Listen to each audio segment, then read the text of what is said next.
Hi, good morning. Ha! Wonderful. Good morning, my Good special morning. guest. Good morning, my special guest of honor. And good Good morning to morning. anyone that's going to see this and that's going to watch it. I welcome everyone to Battle with Ola. My name is Mujola Olua. That's where the Ola is from. And as you know, it's been 5 years on this law journey on YouTube. What we do here is talk about law, and some more law. We talk about law for the layman, law for the law student, and law for the lawyer. And on the section or segment that we have titled uh, Podcasts with Ola, I bring special guests of honor, people who are authorities in their own field and in their own expertise, to come talk to us about, specific areas of law. And we brought about 10 guests so far, and this is the 11th episode. The catch here is that this guest that we have today was our very first guest on Podcast with Ola back in 2021, I believe. Yes, December 2021, I remember. And avid supporter of the channel, a friend of the house. So we're happy to have you back. Thank you for coming once again. Thank you, because I'm A particularly ple- happy because I've said this on some platforms and I'm saying it again that every guest that I bring that actually comes to Battle Pitola, their initial reaction is usually excitement. Like sometimes when I'm talking to people, would you like to come and do? I'm wondering, will they say no? Will they say yes? But every guest that has actually come, they have always been from get go. Yes, let's do it. So I'm really grateful for that. Thank you so much. So today we have with us Mr. Bolade Kehinde Esquire. So Thank you very much for having me. It's a yeah. pleasure to be here again. It's a pleasure to have you here again. Thank you. At the end of sessions, we would ask guests if we call you again, would you come? So this is a promise fulfilled because this guest Yeah, said yeah, yes anytime the last time. So he's here. yeah. So if you're not too familiar with the channel, go watch.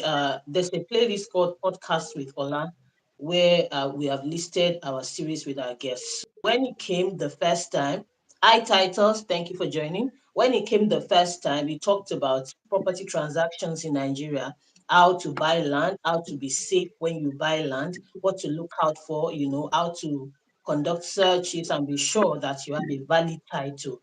It was a long episode, so we broke it into two. So there's part one and part two. It's the very first podcast with Ola on the channel. So go watch it. It's a very interesting. Over the years, I've replayed and replayed, that session. It's a very, very enriching session. And it's something that if you watch, even if you're a layman, not a lawyer, or if you're a lawyer lost, then you're home and dry regarding property transactions in Nigeria, especially how to get a valid title and to be safe, while at it. So, but today we are brought in for something else. It's been 5 years and there's been developments here and there. So this is a wonderful moment because we're going to be talking about something different today. We're going to be talking about how to be an in-house counsel.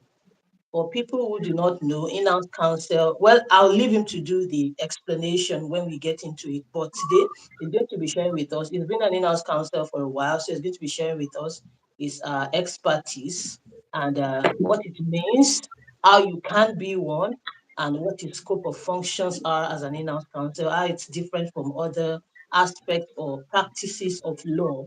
We'll compare and contrast the all works. So you're in for a great ride today. I welcome you, Mr. Bolade Ladipo. Thank you Welcome, very welcome, much. It's a welcome. pleasure to be here. So Thank you I'm very much. actually, I wanted to read out your bio. Now the issue Oh, is that wow. you're, Abi, I should not read it. I have to read it so that people will know what they are up to or up for today. So now the issue is that you did not send it to me via the Email. yes. Yeah. So I had now to send it. I had to send it late, because I had a long day at work. So Indeed, when I got the indeed. mail, I was like, if I started opening the system this evening, I will not get it. So I just put it off my phone and shared I'm it with trying to you. see how I can get Thank it. you all the same. I'm trying to see how I can get it without breaking transmission. I'm coming. Hi, faithful. Who's this faithful God? Hi. Thank you for joining. I'm trying to see how I can get it without breaking transmission. Um, what do I do? Okay, I'm coming.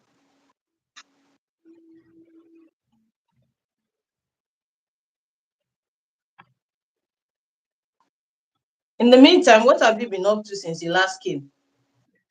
Whoa, that's a big question. All right, so I'll just delve right into it. I've been up to a lot of things. I've switched industries. I've worn different caps. I've done Indeed, a lot of indeed. things. So as of 2021 in December, when we spoke, I recently just transitioned out of the senior associate role, SOD solicitors, and yeah, I just transitioned out of that. I think no, I was about to transition out of a senior associate role from a law firm. After we spoke, I moved to a real estate development firm. Uh, I left that place as an assistant manager of legal and compliance. It was a full. It was what introduced me to legal compliance. We had a full team. I led some. I had so it was like that.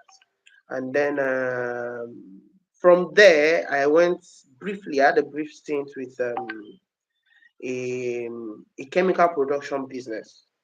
But because of logistical and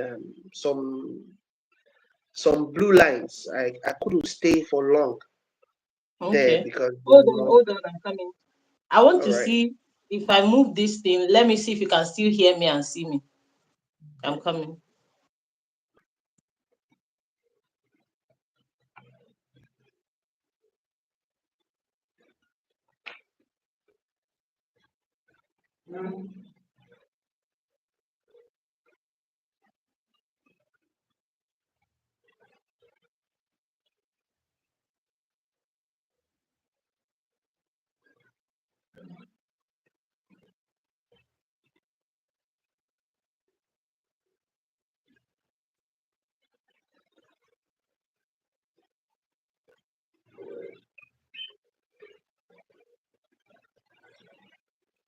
When I moved, hello, are you still Yeah, I there? can hear you. I'm So, here. did could you still see me when I moved the You've whatever? been on the whole time. Oh, okay, that's great. That's really, really great. That's what I was trying to avoid. Yes, so I have it here. Thank God. So, please let me not cut your thoughts. You were saying Yeah, so that you want like to I see was my. saying, I as at the last time I was working at a law firm, I moved to Net Construct. From Net Construct, I moved to Blue Seal Chemical Production Plant, but it was briefly because I couldn't commit long term because of a couple of terms. It's one of the things we're going to talk about as Uh-huh. in-house counsel, but I couldn't commit to longer term because one of the terms of the employment did not work for me. And then currently, I transitioned into the company secretary and manager of legal and compliance for an EPC MEP company. Okay. So that's what I'm doing currently, setting up policies, etc. It's an energy, not oil and gas energy, but gas to power energy business.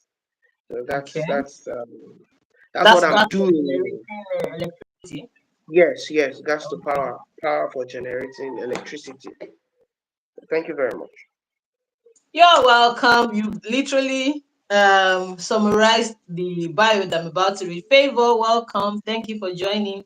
Now let me read. I had to read because I want people to understand who we have brought here today and what latitude, what on what basis he will be speaking to us. So Kehinde Bolade Ladipo is a legal and compliance executive, a company secretary, a strategic business advisor, a transactions and startup counsel, an infrastructure and energy expert. Now, he is a dynamic legal and corporate strategy executive with a proven track record of steering complex regulatory landscapes and leading high impact legal compliance and governance initiatives across infrastructure, oil and gas, energy, real estate, and advisory sectors. He's currently serving as the manager, legal compliance and corporate services and company secretary at a prominent EPC, MEP. You're going to tell us the meaning of all those, much later. MEP, HVAC, and energy company. He plays a pivotal role in shaping legal frameworks, corporate governance, and risk mitigation strategies for multi-million dollar energy and infrastructure projects.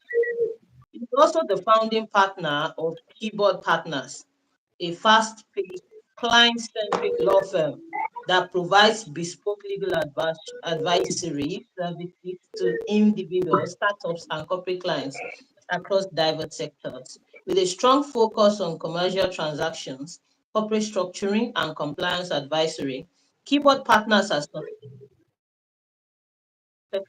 successfully, hey, please, successfully executed over 3,000 transactions. Whoa, earning a reputation for excellence, responsiveness, and trusted client relationships. Over the past 7+ years, he has developed a solid foundation in transactional law, regulatory compliance, project structuring, and stakeholder engagement, working across roles in both the public and private sector.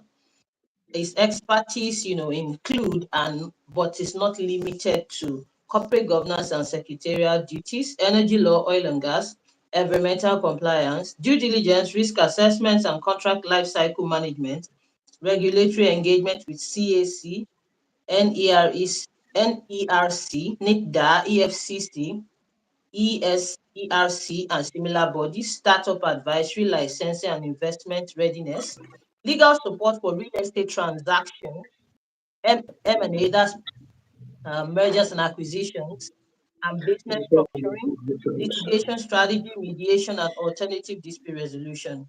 He's a persuasive negotiator, a strategic thinker, and a committed advocate for good governance. It brings clarity, consistency, and strategic alignment to all its advisory rules, ensuring that business objectives are not only met but optimized for sustainability and legal resilience. He's a graduate of Obafemi Awolowo University and the Nigerian Law School. He holds an MBA from Atlanta College of Liberal Arts and Sciences and numerous certifications in compliance, risk, AML, KYC, GDPR, and commercial mediation. His work is driven by a dedication to professional integrity, operational excellence, and socioeconomic impact through transformative legal practice. Ladies and gentlemen, welcome with me, Kehinde Bolade Ladipo Thank you Esquire. very much. Thank you very I'm much. so Thank happy. you I'm very so much. happy. I am so happy. Welcome, welcome, So welcome. this is Yes. one of the reasons why I don't like profiles read. It Me, figures I'm out a happy way that to make it figures you know out a way to make simple perceived simple things a big deal. You understand, and you're like, well, oh, when did I do this? Okay, I did this. Then when did I do this? Okay, I do this. Then, but it's to been you, interesting years of practice. So thank you. it is simple. But those listening to us, it's not that simple. And there's this thing that we do in Africa or in Nigeria, let me say, since I'm not so privy to what is done in there's this thing we do Yeah, about African country. um is it what do we call it? We like to be humble. But really, if something is a statement of fact, we have to state it. So there's a difference Okay. between facts and opinion. If you've done something, if you've gotten a certification, you've done some transactions, those are statements of facts. We must state it. And so that anyone listening who doesn't really know you that the way that I do, or the way that some other people who may be watching who already know you do, so that they will have a basis for receiving the communication that you're giving. Why is the person Okay. saying this? Because he has done Oh, this, because he has earned this, because he has this certification, because he has this expertise, because oh, he has this experience. So I welcome you once all again. right. I defer to your better judgment then. Thank you very Yeah. much. Thank you Let's very go much. into Yeah. it. So, who or what is an in-house counsel to start with? We. All right. Good morning, everybody. It's a pleasure Morning. to be here.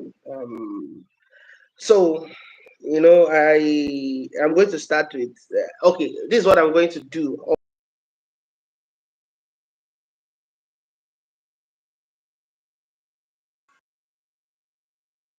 So I can remember when I was going to transition into my first legal and compliance role, my first in-house role. That was in 2021. I was interviewed by the operations manager of that firm that year, and she asked the question: How do you switch from being a law firm lawyer into an in-house lawyer? Basically, Mm-hmm.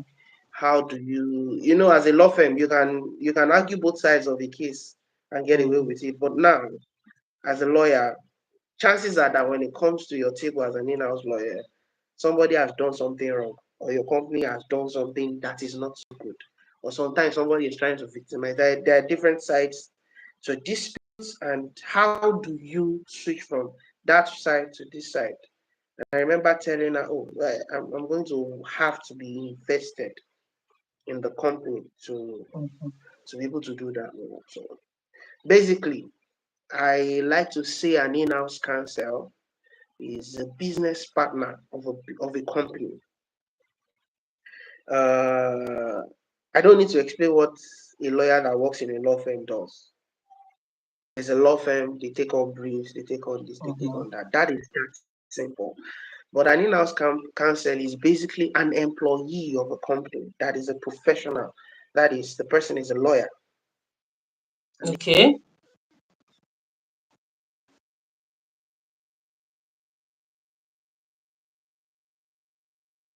a lot of times, startups have lawyers on their payroll. They have law firms. But over time, you realize that the speed with which things are happening and your legal training will automatically make you spot risks in conversations, in communications, any room you are in. You will be actively accessing risks to the business, to the employees, to the staff. You are all, in short, 50% of a lawyer's job is risk assessment. Hmm. I'm making a 50% of a mental lawyer's note of job that.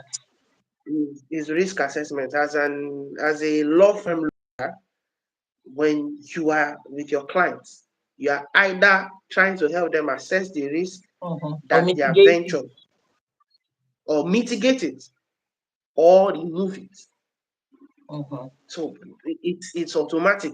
So as an in-house lawyer, basically you're trying to move your expertise, the focused expertise you've gathered over 6 7 years of training, depending on what level you are, and channel all that benefits to one client. Your client is no more anybody.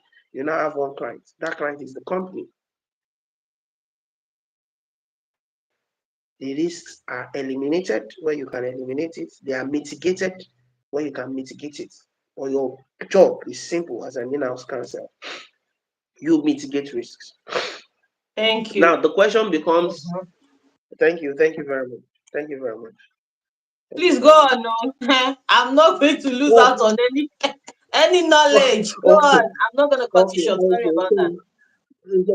So the Okay, your screen is idea moving. is, Are you holding it? Are you? oh, okay, okay. Okay. All right. So the idea usually is you as an in-house, you liaise with different. I also have a saying that as a lawyer in a company, you don't generate information, you don't Okay. risk to mitigate, to plan. So you work with a wide range of departments to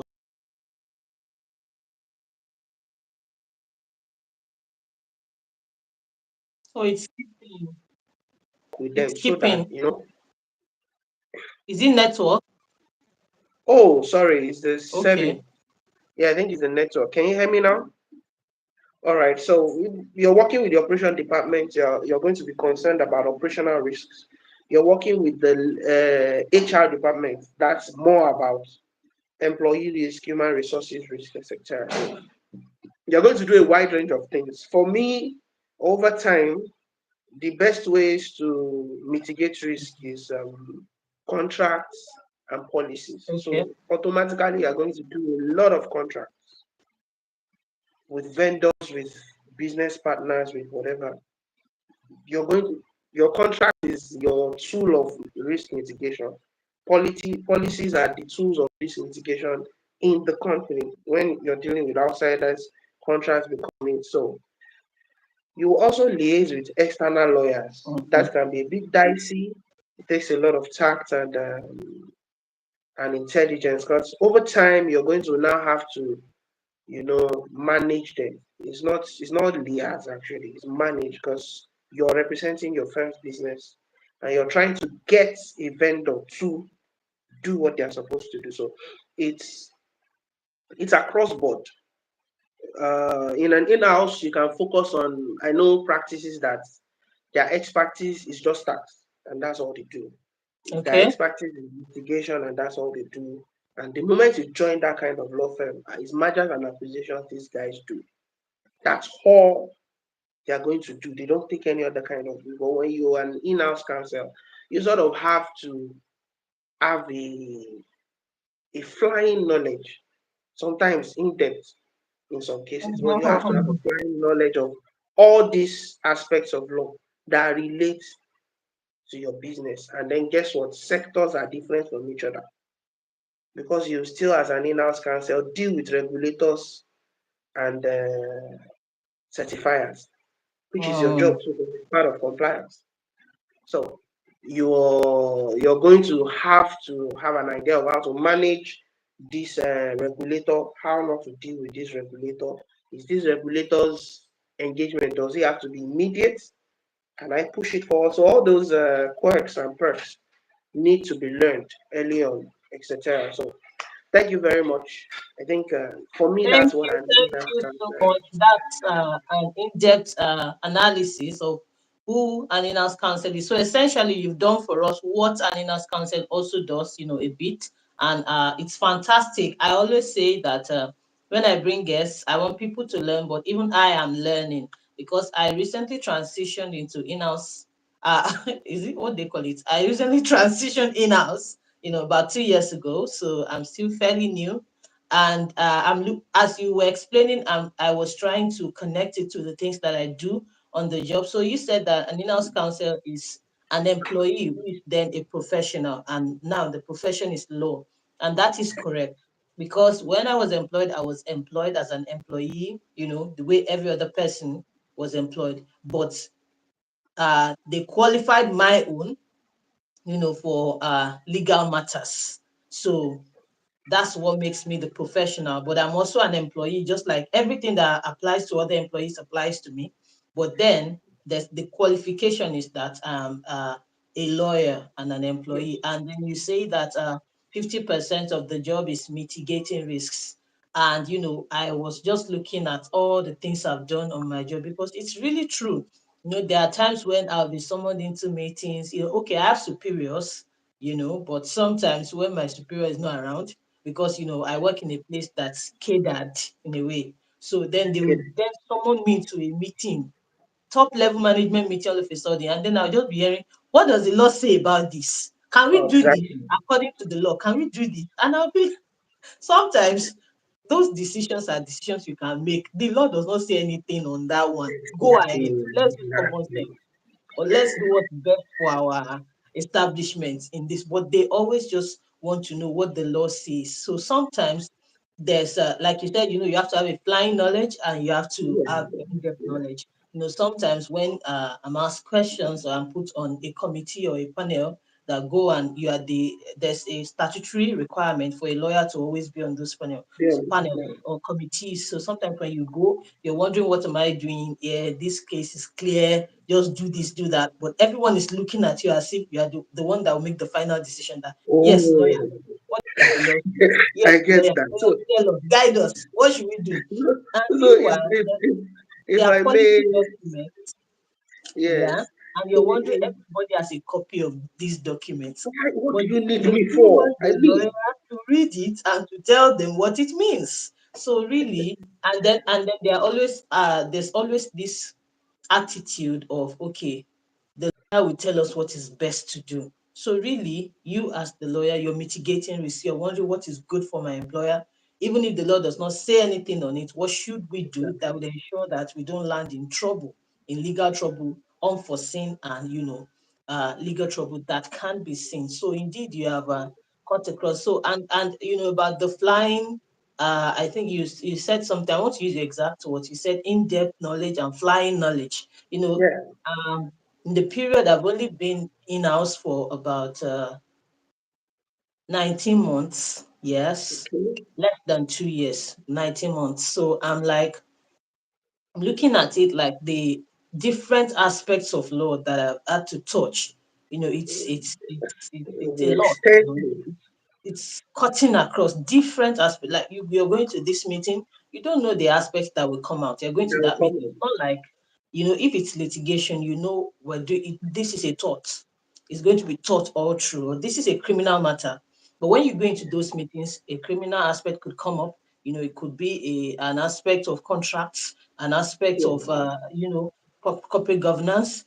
Different aspects just come up, and so it's always. I remember one time I was in a meeting, so they were asking me what the law actually says. Like this, the question was, is there any provision of law on this particular issue? So I was looking at the law on my phone, and these people thought that I just had everything in my head. So the chairman now said, lawyer, you even know everything, you even know it offhand. I say, I'm reading it from my phone, no.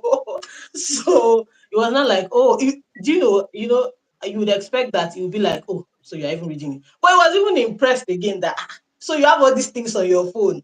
It was not like, you have to give me all these laws, this and that. So I believe the position of an in-house counsel is very important and very, very interesting. You do a lot in a short while, and we'll get to the things that you do ordinarily. But let's talk about your industry a bit. I'm in the education sector, so you are in energy. You say you are in oil and gas for power. So just tell us a bit about your industry, and then we'll go to how your expertise merges into what the industry requires. All right. Thank you very much. So a bit of background. I'm going to sound like a marketer now, but operational hazard. I work in I don't want to call it the electricity sector, but Okay, for ease of understanding, I work in the electricity sector. The name okay, of the company I work for is ASB Valiant okay, Company Limited. What we do is gas turbines for power generation, and okay, we are representative for some major uh, turbine to electricity companies, manufacturers in the world. Uh, so it's a very dear matter to me because electricity, Nigeria is underserved in electricity. So I work in that sector. Let's see, as we we are do even having this live session, there's no light in my house. So yes, we exactly, understand. exactly. I can recall one of the shifting points for me was I think I was listening to a panel of Stanford University. They were talking about renewable Okay, energy, and I can recall because I don't think Stanford can be as big as my village. I don't think really? so. I don't think Stanford Okay, at the University, the university, school, the yeah, campus, Abi? I don't think the campus can be as big as my village. I don't know if they can be as populated as my village, but I am sure that they have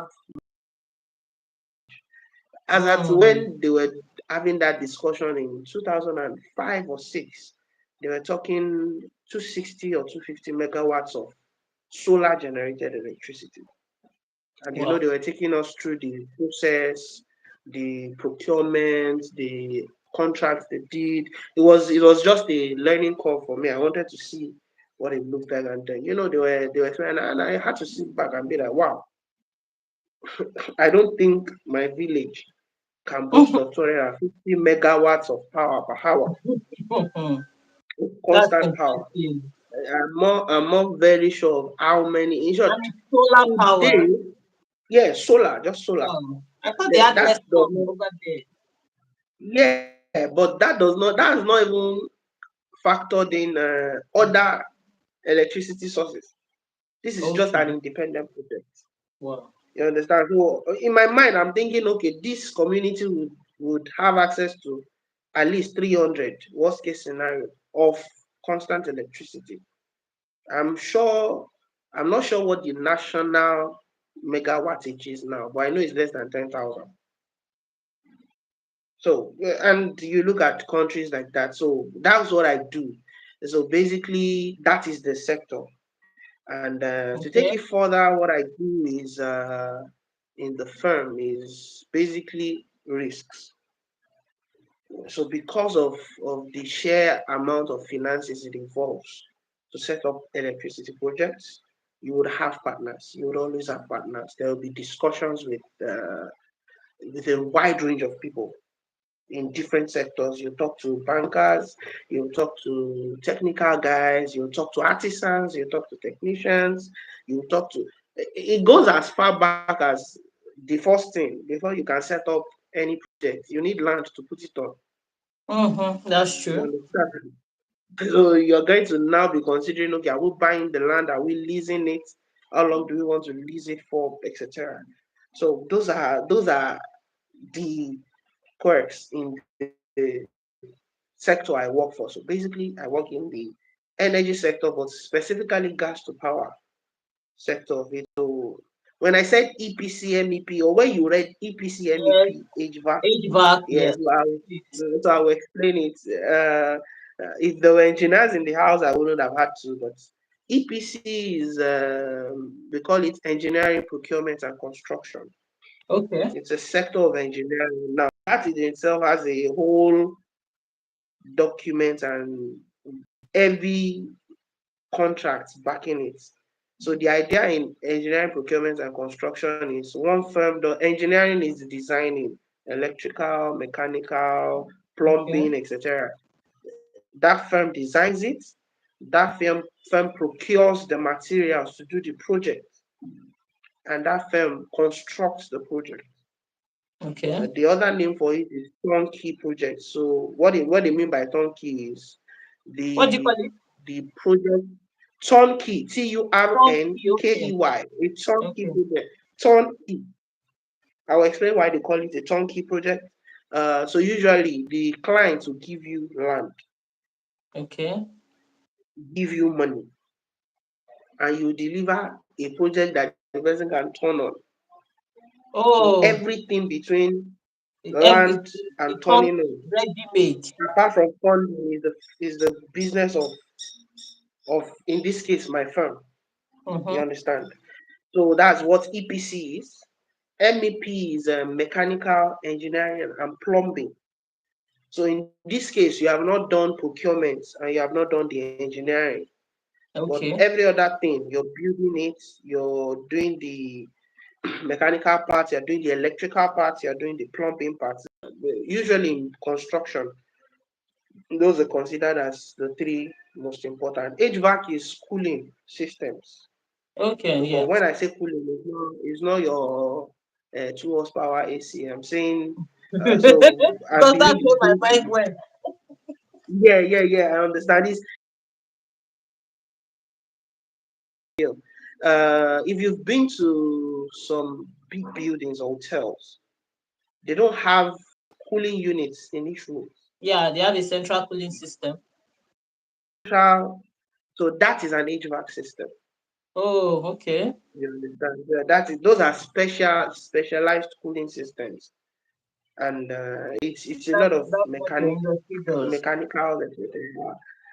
In meetings that they are talking numbers and cubic meters and cubic feet, and I'm like, God, I didn't really like numbers. Okay, so when But you're in those meetings, you are also thinking about what does the law say? Can we buy yeah. this? Can we build this by law? Are we allowed to do this? What So, extent can we go? And those so things. yeah, as a lawyer, Mm-hmm. for the rest of your life, if you are going to practice, somebody is Mm, going to ask you, what does the law say? If you are noted. in now, if you are the courts, anywhere you are, the moment you present yourself as a lawyer, Mm-hmm. you know, you understand, and it might seem silly, but trust me, people will ask you. Some things you'll be like, this thing is common sense now. You don't need to ask me, but they will Mm-hmm. still ask you. It's a natural thing. If you're tired of it, don't be a lawyer. But the moment you're a lawyer, you're sitting in boardrooms, and all the people there, the youngest is like 20 years older than you. I don't know if you've had that kind of experience before. And they are looking to you for direction. Mm-hmm. Yes, yes. In fact, that's my regular experience. That's my regular experience. And they not to cut you short, but the interesting thing is that when you now speak, the things that I when they say what does the law say, and I say, oh, this is this is what we should do, this is what will happen if we don't do this and that, and then I will now hear them quoting those things I said, like that's the sacrosanct rule. The lawyers already told us that if you don't do this, this was going to happen. So for me, because it's my area of expertise, I'm wondering, what did I say? It's not that deep, but they're only latching onto it that, oh, the lawyer said that this is the law, this is what we should do.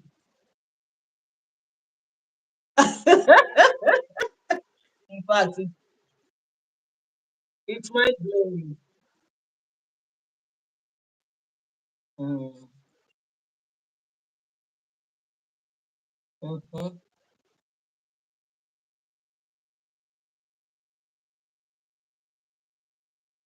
mhm.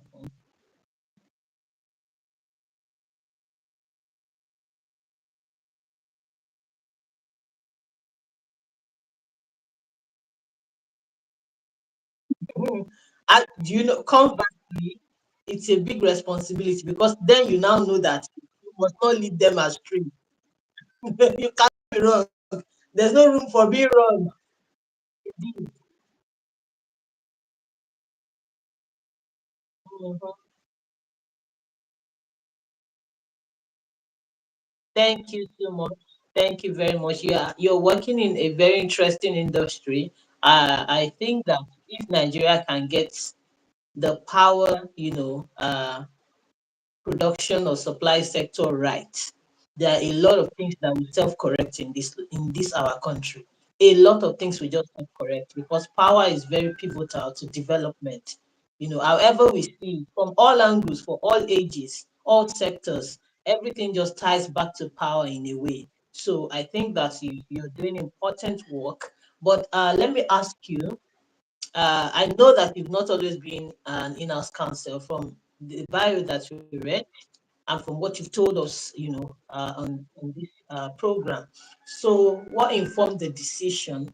At what point? There's this running thing that lawyers do, especially in Nigeria, when you maybe they call you to the bar, then you become a litigator by virtue of where NYC posted you to, and then you see small shaggy, and then you now decide, enough, you have done enough. Let me go in now. So I even know that on social media, for instance, Twitter, some people there's this guy's photo that people used to announce that they have dumped litigation and gone in house. This I don't know if it's a coach or a footballer. He's holding a ball and waving goodbye, or he's wearing glove and waving goodbye. I don't really know the man's name. I think he's a coach. So someone will post it and say goodbye litigation. So what was the deciding factor for you?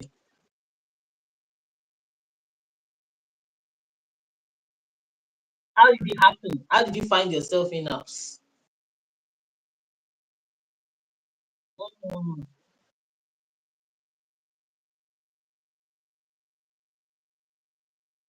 I really do know. Ah, sorry, someone says they can't hear, but I can hear the speaker, and I believe the speaker can hear me. Maybe we raise our voice a bit. Please adjust your device also if you can't hear us. It's talking. No more love. Please adjust your device. Everything is good on our own side. Thank you for joining. Inner Goddess Chi, thank you also for joining. Please go ahead. Sorry.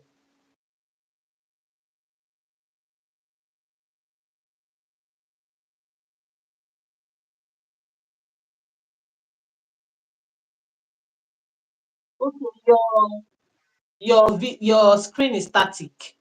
That's what the person was saying. Oh, Yeah. that's a service issue. Okay, That's a okay. service issue. All right, is this better? Is this better? Yes, yes, please. It's better now. All right. So, a bit of background. I did law school in Kano, and then I was posted to Sokoto, and it was Sokoto. There wasn't really much to do, so I automatically Oh, you joined up actually with went. legal. Yeah, I did. Interesting. Served my full time in Sokoto, Hmm. and automatically when I got to Sokoto, I was posted to Ministry of Justice. I think I did 1 month there, and I wanted to lose my mind because Why? it was lethargic. There was Oh, nothing to do. We just get to the Ministry of Justice and sit down in the conference room and gist, and then I'll go back home. I couldn't do that.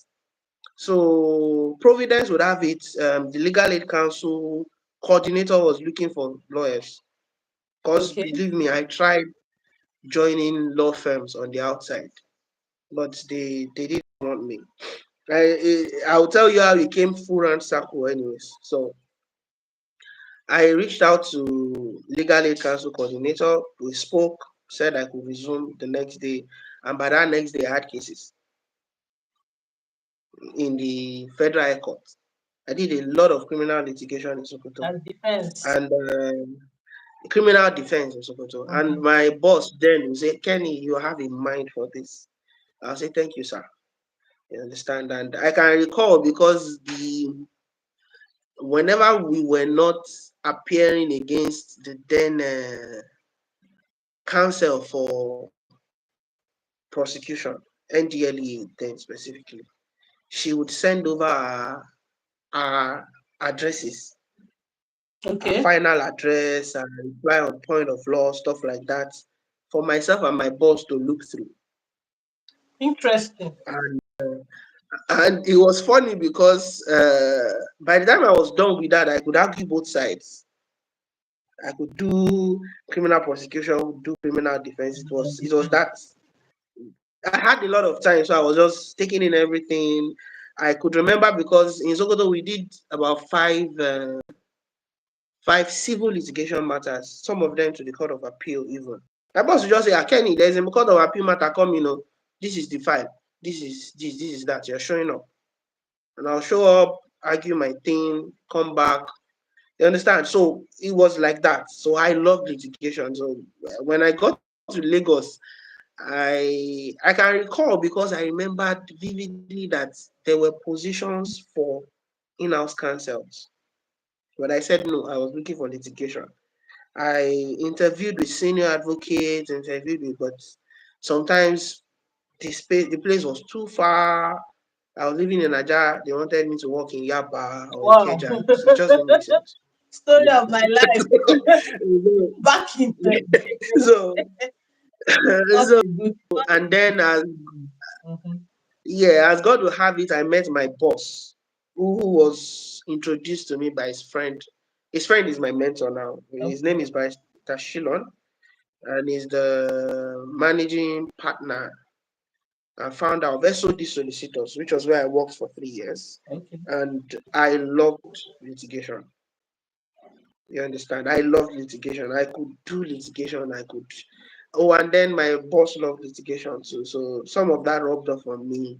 I did other things, but litigation was, man, I had Mhm. the mind for it. I like to think. So then came the little chips. So because I'm a restless person, so I'm putting that up front. For me, I'm restless, so I like to count. So this is what I would say. I love watching movies, Okay. and so if I am taking out time,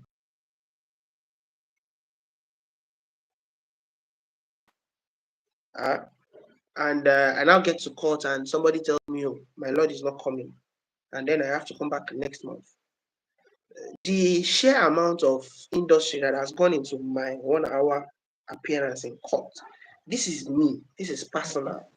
Everybody has their Mhm. reasons. This is me. Again, I say this is me. So the sheer amount of man hours that has gone into my going to court, it will mean that I'd have had to review the case, Mhm. brush up on the law, figure out how I'll get to court. And I both know brushing up on the law. When you have motions to argue, is in depth. Indeed. You want to have backup on your Mental backups. preparation. You're trying to Mhm. figure out. You understand? You want to figure out what your answers would be to possible questions your positions are going to have. You want to think like your opponent also, or counsel on the other side. What if it comes this way? What if it comes this way? So it's a robust, active and passive mental grinding. Sometimes you are seen and you wake up at 2 a.m. because you remember the position of the law. And then you have to start working, and you and I know it happens a lot. Indeed. And then you are primed for that. And then you get to court. And they don't let you argue more than 2 minutes. You don't want it to adopt, you are not allowed to adopt it. That's on one side. Counsel, So is and that then already your address? Please round off. you know so I'm saying that's one side. The other side is the fact that I can get to court now. I can remember going from here. I left Lagos and went to Oyo State. Mhm. Not Oyo State, not Ibadan. Oyo town. Okay. But it That's two cities matter already. of fact, matter Or of three fact, cities more if than you go 2 cities. through Aja. Mhm. Exactly. Matter of factly, I got to court before Oyo people. That's number They one. are close now. No need to worry. Number two was at 1 p.m. I've been waiting since 9 or 10. 1 p.m. At 1 p.m., we were told that the court will not be sitting, and the whole costly had been. So I That's can too tell early. you 10, 15 experiences like that. That's And then demoralizing. I'm like, oh God, I've been racking my head. I literally stress traveled because as we were traveling, I was thinking in my head, okay, what if this happens? What if that happens? What if this happens? And it happens all the time. It's you and I both know if you've spent 3 years at the bar, the number of adjourned matters, no, the number of matters that did not happen will probably be equal or more than the number of matters that went on. Yeah. I can't even I agree can with that. easily tell anyone this. Mhm. And so at the back of my mind, I'm thinking, okay, what if the restlessness got to me? Uh, the restlessness got to me. I can remember we went to court 3 or 4 times, and the the person I'm supposed to examine or cross-examine did not show up. Wow. The person came on the fifth So that's time. the witness on the other side. Yes, the person came the sixth or fifth time, and I was pissed. And we were asking questions, and my lord was still trying to guide my question asking in a certain way. There's the time factor of the judicial system. I Mhm. spent 3 years doing something, and I have judgments. I've appeared in matter. I've run matters through. You know that I've Mhm. run matters through. I But know one. if I don't know all of them. I know the Yeah, ones that you know concern one. my military. You When know I was an one. issue of You justice. know one. Mm-hmm. Yeah, so I've run matters through. I've laid groundwork for incredible things. But it bothered me that in 3 years, I couldn't boast of at least, if even if it was not, I expected it to be more than 3 years, I should be able to boast of at least four serious judgments. I'm not counting motions. I don't think motions count, but judgments. You understand? It bothered me because, and then I did the math. Did that mean that in 10 years I won't have five or I won't have seven? And you Mm. and I both know we are preparing these things for measuring ourselves. And so I had a friend then, we were living together. He was an HR specialist. And we'll talk. We talked a lot. We talked about everything and anything. And he came to me that day and said, Kenny, my firm, we are looking for an in-house counsel. Okay. Of the reasons I took the interview, I was going to work with. She's Okay. she's not a lawyer, but she had a sharp. A special shout out to Madam Tony Ajakaye. Okay. That's her name. She had a sharp mind, and I knew. So trust me, I can tell if somebody is intelligent, and that made it easy for me. I don't need. You don't need 1 hour with an intelligent person. 30 minutes, 5 minutes, you'll do it. The thought process there, and I was like, okay. She asked some questions that were really revealing, and that was what happened for me. I promised myself I wasn't going to do something that was not fulfilling. Mm-hmm. It was very important. My parents were civil servants. They were teachers, both of them. And at a young age, I didn't enjoy routine. I, Okay. routine is good, but every now and then let some sort of excitement. So this is me when I was younger, an offer to join the forces. Mm-hmm. Armed forces. You understand? No, DSS Oh, actually. okay, okay. You understand? I got an offer. I can recall that when we were in Kano, we met with one of my friends' godfather, and the man was saying, "You guys are sharp. You're young. Come and join the police. You won't start from the bottom." And there were considerations. There was a lot of personal decisions that went into the kind of job I took. You understand? So that's just me. Anyways, I need to see that also.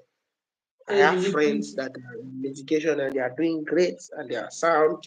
We catch up every now and then. And like I will. said, I still do consulting. We Of course. still we still trade ideas, etc. So thank you very much. You're welcome. So I think the thing, I Oluwafemi, thank you for joining. So the thing is that this experience that you've painted, I think it affects most Nigerian lawyers. But the thing is, not everyone gets up and says, "I'm done."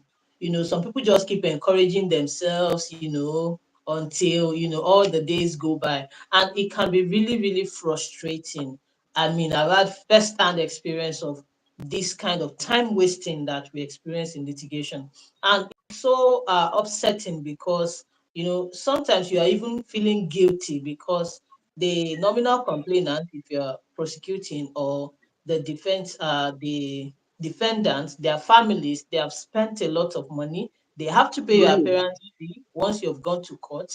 But sometimes you're wondering, maybe these people don't even take you serious because what have you done now? You get to court, you sit. exactly. Sometimes the court says that the business of the day cannot permit counsel take an adjournment for things that you've prepared for. Sometimes you come correct, the other party does not come. Sometimes Not someone does not ready. show up and the court is saying adjourn for one more time, adjourn for one last time, and sometimes adjournments. I remember I took a case at the NIC. Used to think NIC very sweet, very fast. They would give me 3 months adjournment. And I was traveling in interstate, 3 months adjournment. I'll be like, oh my God.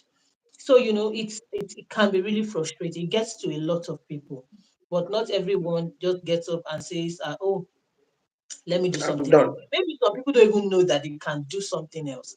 I think for Done. me, what really prompted my own exit. I wouldn't say that of course I had this litigation frustration too, but I'm still doing litigation. So that's the thing Yeah, with us. We are still doing litigation after leaving litigation. So it's not really about exactly. the litigation is not the problem. It's really the way that it is practiced. So I think when you get out of it, you get more freedom, you have more options. So you know that if the court does not sit, you're doing something else with your life. So time is not just going by and you're not just wasting time. Also, it gives you the latitude, to explore different choices and, to be a well-rounded individual. But I think that for me, the deciding factor was that I wanted to do something different, you know, something I'm really not particular about routine, maybe I'm the opposite of you. I actually like routines. I like to go to work and know that this is what I'm going to do today. This is what I'm going to do tomorrow. This is what I'm going to do next tomorrow. This is how we do it. So I know that once I wake up, they do this, do this, do that. And when I get back, I can think on, oh, what did I do today? Oh, tick, tick, tick. I did this, I did that. Then at the end of a month or a year, I can say that this is what I did. I think it was What I just achieve. me wanting to take another step in another direction. So I think I've gone around. I've been prosecutor. I've been defense counsel. Now I'm doing in-house. It's actually a wonderful experience. And the thing about this is that everything ties together. Yeah, Sometimes it I'm in did. those meetings and I'm remembering litigation that I've done and the information that I have from that litigation, from that criminal case, is what I'm giving them in the boardroom, and it's so fantastic because all our experiences make up who we eventually become. So it's Mm-hmm. our experiences are similar, and I think most Nigerian lawyers have this experience, especially with litigation. So, but if you're having this experience and you're watching this and you don't know that you can go out and do something else with your life, this is your cue. Maybe God is talking to you that you can also do something else. You can become an in-house counsel. What the experience you gain will be useful for you, depending on the industry that you go into, and you can always still do litigation. I think it's even uh, it gives you wider, scope of function as an in-house counsel, which is what, because before went in-house, I used to think, oh, me, what are is it me they're looking for, because corporate law, it wasn't really, I didn't really think that I had the expertise for corporate law or the interest even. So even I Mm-hmm. think my law school results, I'm sure that the B that gave me a 2-1 is corporate law. I know it's corporate law. So, but now getting into it, I see that it's not all about it's not really my idea of corporate law. It's even practical, and it's something that I can actually do, something that I actually like to do. These are areas of law that I've practiced in another form. So I think it's important, and I believe that another thing that influenced this is keeping an open mind. Because if you shut your mind, you will not be able to know what you can. I read a book several years ago and I always reference it. They asked the girl to try caviar and she said she did not like caviar. She doesn't want. So the mother said, or the stepmother told her, how would you know what you like or you don't if you never even When try you it? tried it. Yes, so you need to try. You need to try. So we talked about why you got into in-house practice. Now let's talk Mm-hmm. about what a typical day is for you as an in-house counsel, as a company lawyer. You have a legal department, right? Yeah, we do. We have a legal department too. Are you the Yeah, general I manage counsel? the department. I'm a Okay, so you are manager like the boss. in the department, And for me, yes. I have a superior.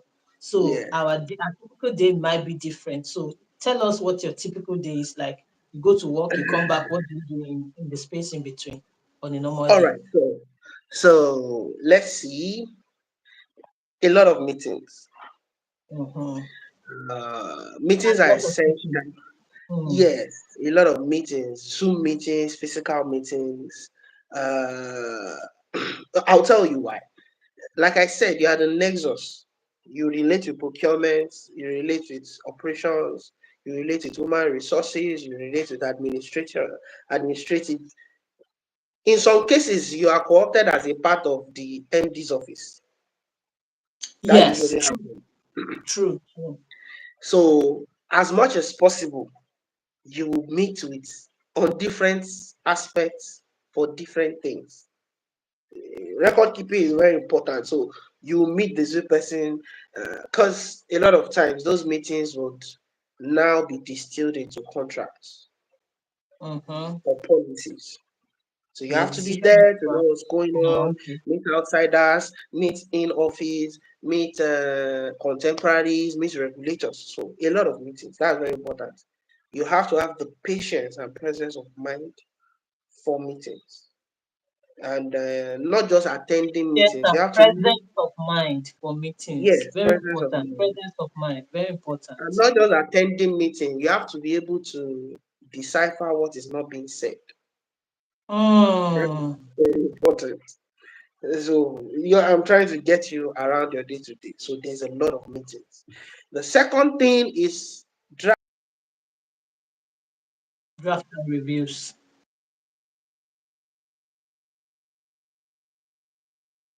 Hello, you're frozen. Are you still here?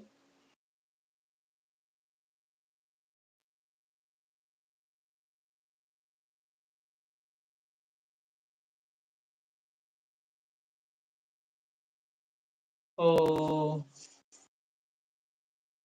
I think maybe. Oh, you too. Okay. Thank sorry, God. sorry. I Thank think I God. think the service cut out. So like I was saying, you're expected to have a great command of English of No, no, no. the You ability. stopped at draft and reviews. That's where we lost Okay, you.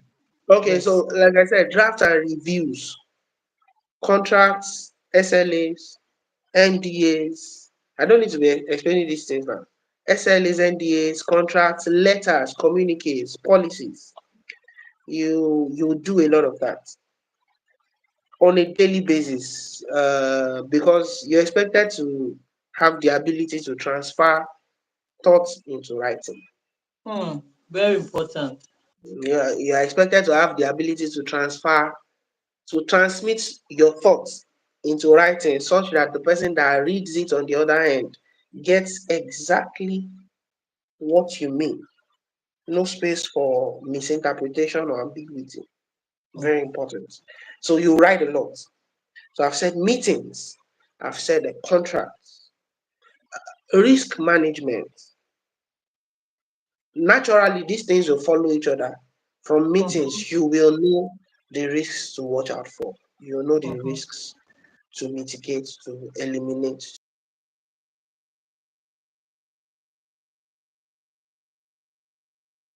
Oh, you're frozen again. Network, please cooperate with us in Jesus' name. Hello? Okay. Okay, can you hear me? Yes, you're back. All right, so some of the meetings will have to be physical, some of them will be virtual. It's the 21st century. So that's what your typical day will look like. Don't let the fact that I just summarized it in three breakups make you think that it is easy. If you have been to a board meeting before, you can be down for the next 3 hours. Please give me a minute. Okay, all right. So SLAs, like you said, are service level agreements for people who are not familiar with the term, and NDAs are non-disclosure agreements. You have to draft and review a lot of that. There are so many other agreements depending on your industry. There's special purpose vehicle SPV. There's BOT, build operate and transfer agreement. There's a whole episode on build operate and transfer agreement. It's something that we use in my own industry, and I did a video on it. Please go watch it in the live section of Battle Pitola. So those are some of the terms that you would come across depending on your industry. Our speaker is back. Thank you. All right, I'm Welcome so back. sorry. My son was trying to get my attention, so I had to Oh, okay. attend. All right. So don't be fooled into thinking that meetings are simple. They are not simple whenever two people are sitting down together. Yeah, so A paint lot of like a things. typical day for us. Like when you get to work, let's say this is Monday, the things you do Okay. till it's evening hour. I do Okay. this, So I do this. that, let's go here, kind of.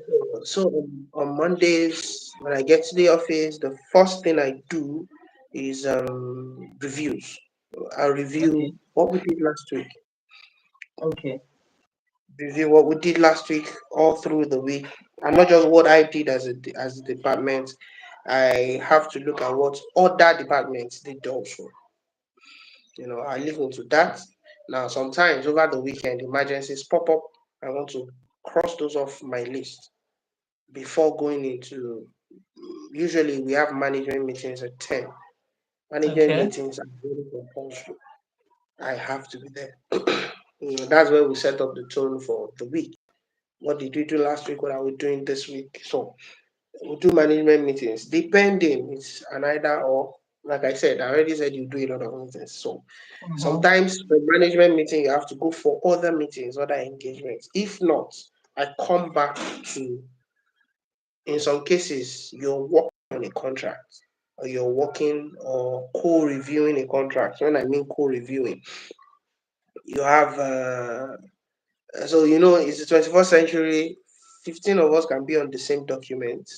So what I do in that instance is I'm curating comments for a contract. So if I'm reviewing a contract that has to do with this department, I'm speaking with their head or somebody in that department to tell me, okay, what are your concerns?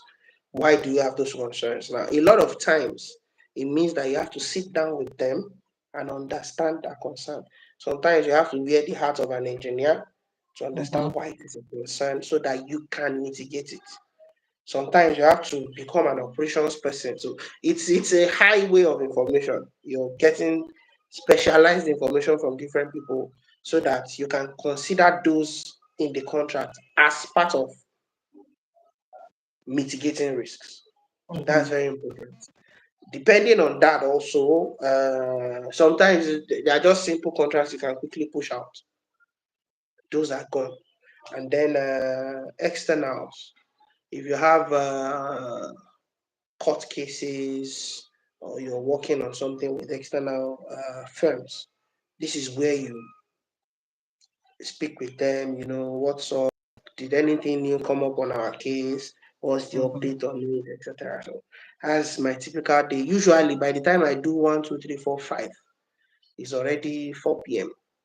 And then I'm serious. And my day does not start at 8, it starts around 7. Mm. I So by the understand time you. by the I time you totally run through understand. these things I mentioned, God help you, you have like 5 meetings in one day. You understand? By the time you go through all that, 1 hour there, 40 minutes here, 30 minutes there. Sometimes you are not able to sit down to look at a contract until the next day. There's always a contract to look at. As long as That's your business is interacting with others, there's always a contract to look at. There's always something indeed. cooking. Indeed, and I find it interesting. I think that if anyone wants to go in house, the important thing that they need to understand is it is a job of meeting and sittings. Very important. There are some meetings that we take at my work, and you would expect that this meeting might take 2 or 3 hours and will be done in 30 minutes. And then there are some meetings you think 1 hour and you'll be there for 4 hours. Oh, have You you have can't you tell. have you attended a specifically troublesome? The meeting is you going into it. You know it's going to be a troublesome meeting. Have Have you I? had that before? And I've you're tried. trying to manage. And you're trying to manage interest here and there, and everybody is looking to you because usually everybody concludes that the lawyer is also the voice of reason. You In carry fact, yourself with I've been in a meeting where, what I said was not really, I didn't even direct it at anybody. I just said, how a lawyer can speak in parables, and then the Mhm. guilty party will know that you're talking to them. Yes. And, this person just flared up. It was so unexpected. Just play. Everybody has to be telling him, Mr. So so so. The lawyer did not mention your name. I'm telling you, Exactly. people have to be getting up one by one to say, "Oh, I want to speak." When the lawyer was speaking, she did not mention any name. "Oh, I want to speak." When the lawyer was speaking, this person just played up. And what did I say? What I said was to protect the interests of everyone at the meeting. And then I Exactly. recall that same meeting. In fact, that should be the most troublesome meeting I've ever attended. That same meeting, when it was time to make decisions, I remember one person then said that they are not going to vote because they were conflicted. They had conflict of it because they were saying that we wanted to vote on a decision that affected a member of staff, and that Mhm. the person was someone that was connected to them in a way. So then I said, if you're not voting, I'm not voting too, because you voted on other members of staff. So now, if Exactly. you knew that you were conflicted from the beginning, you should have recused yourself from this meeting. You came, you voted on others. You're now saying that this your kinsman, or you don't want to. I'm not You're gonna not vote too. going It was. I think that's my most troublesome meeting because all those things I did not go there planning to say I will say this, to. I will do that. This one. So you never can really tell how the meeting will go, depending on how cooperative also the other people are No, and what nobody kind of even tells you how. Nobody tells you how you wake up in the morning, go for a meeting without any plan, and then at the back of your mind, you are thinking, if I let this slide, it's going to become a pattern, a partner. Yes, and I have to shut it down. I have to shut it down. So the corporate boardroom is an interesting place. It's very highly interesting. volatile, Very, very extremely volatile. dynamic, Oh. Hmm. extremely Very dynamic. volatile. So In fact, there are no, things that if you were in a gathering of lawyers, there are things that you will just say and you expect and that you people would know what not they are talk. talking about. Nobody will. And then you talk, you say it in a setting and it's just different. Everybody is like you're trying to show off, you're being proud, you're being this, you're Uh, being that. So in it's fact, one of those things. So thank you very yeah, much. Like I said, to recap, you do a lot of meetings. You yeah. should be have the presence of mind, the And also oh, you're frozen again. Another important thing is that you would make a lot of notes as an in-house counsel. So you can't go to meetings and just sit down.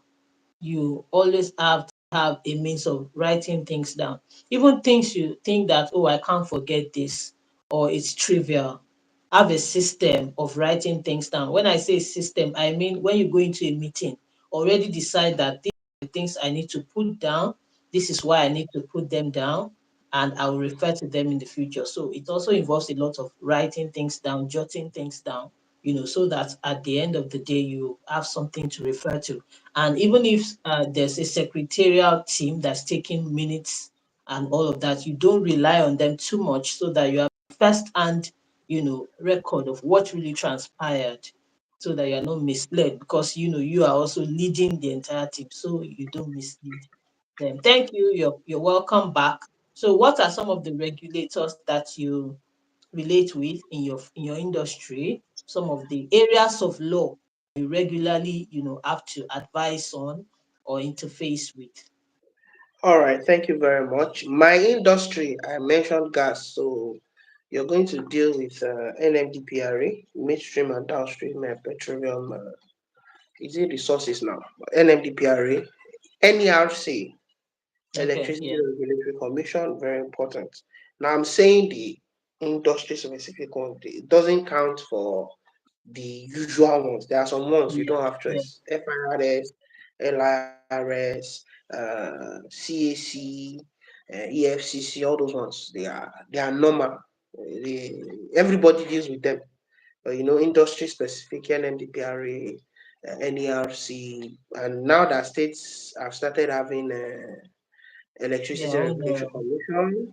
yes, So depending on the state you're operating, you understand. So those are usually the regulators we deal with. In some cases, because we deal with banks, the banking regulator might not all the time, but those are the usual regulators we have in the industry. Maybe about the NUPRC law. also. The The laws, specific wow. areas of laws. The electricity laws, the Mm-hmm. electricity laws. Now, because it's a gas to power thing, it will be bound by the Petroleum Industry Act. Uh, what else? Yeah, those two. Really.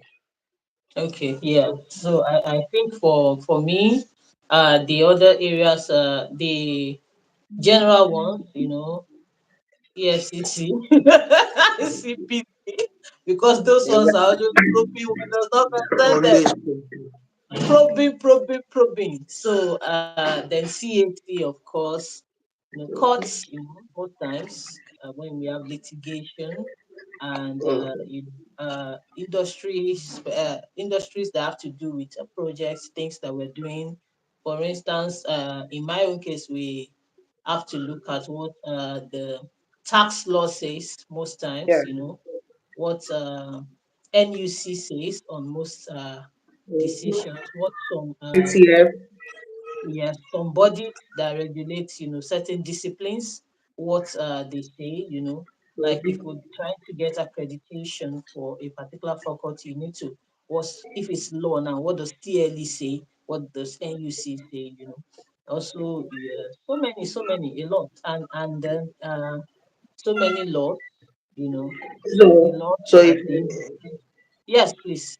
if I can cut in here, the rule of thumb for an in-house counsel is Yes. you can know the major regulators, you understand, but always keep an open mind.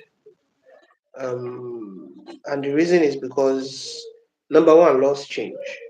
Mm-hmm. Number two, sometimes some regulators are not what they are. So Okay. I can be, I can. This is where I can be factual. Some regulators are not what they are. So there's an habit of rent seeking and rent collecting amidst regulators. Everybody just wants to come and fleece a business dry. Well, you might not have that experience because Oh, are you you are in. telling me? I have that experience. In Sometimes fact, let me not just talk. you you need to put your foot down and say this is not going to happen. This is not going to work. You will. So naturally, let me tell you this upfront. Also, you should not be afraid to disagree with people or We're going to disagree. get to that. You're jumping the gun. Okay, That's. so, Let me just ask you. That's my next question because I wanted to okay. ask you that. Apart from professional qualifications and certifications and all, what are some of the most important skills for an in-house counsel, both hard skills and soft skills? Okay, so we'll get to that. I'll just answer it together. So Okay. you need to now be able to do critical analysis. Is this worth it? Do we want to do this? You see some regulators coming to say, you've been in existence for so period of years. You've not paid this. You have to pay 500 million as Mm-hmm. whatever. We are going to sue you to court. And you are sitting there and looking at, okay, if I give you 500 million now, what will we use to do the business? Exactly. Mhm. Exactly. And they are coming with the, if you don't do it, we will shut you down. You know, at that point, you would need to reach out to contacts, figure out a way around it because Mhm. the principle. Anyway, so the things you need, the skills you need to be a successful in-house counsel, art skills, you have to have the number one, you have to be a lawyer. It's very important. A You lawyer is cannot a be an little bit in-house counsel inconvenient. Before you without move being. too far, I recall, I know that as you were talking, I was just picturing my boss because he's always telling me when I'm going for those meetings that don't let them. He has a word that he used that don't be afraid to disagree with them. In fact, I went for one meeting. He said, even if the entire committee says this is it, you can write a minority report and say that this is your own position. Don't let them do this to you. Like, don't let them overhaul you and in the manner of speaking, like make sure you have to put your foot down. Or those people will just think that this he's always saying that to me. And I remember that there was a time we were advising management, and then they were concerned that if we do this, these people might go to court. He told them, let them go to court. We need more people to go to court. Let them sue. Because they were saying it. I was just remembering all these things. Yeah, so number one, you have to be a lawyer. Number two, I said this earlier, you have to have a working knowledge of a wide range of aspects of law. From time to Mm, time, you're bearing from mergers and acquisition, you're moving to property acquisition, you're moving to hire purchase. It's funny, but mm, something as simple as service agreements. You understand? You're wearing different hats. You're consulting on litigation now. The next minute you're doing corporate financing. You have to have a wide range such that you might not be able to do it like a professional, but it should not be mhm, found with huge gaps that puts your business at risk.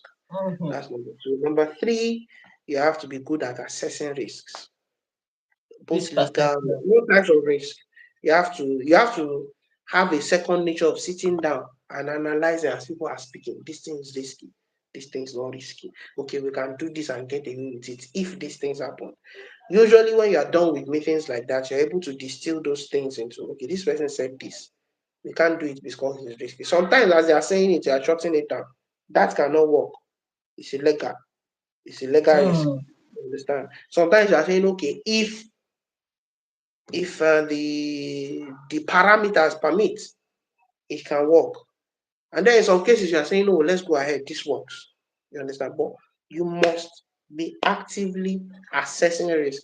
I did a couple of courses in risk management, and that really helped. You understand? To be able to say, okay, sometimes you are doing this, but you don't know what you're doing. So that really mhm. helped me to put Yeah. risk assessment and management into perspective. So there's that. Now, for soft skills,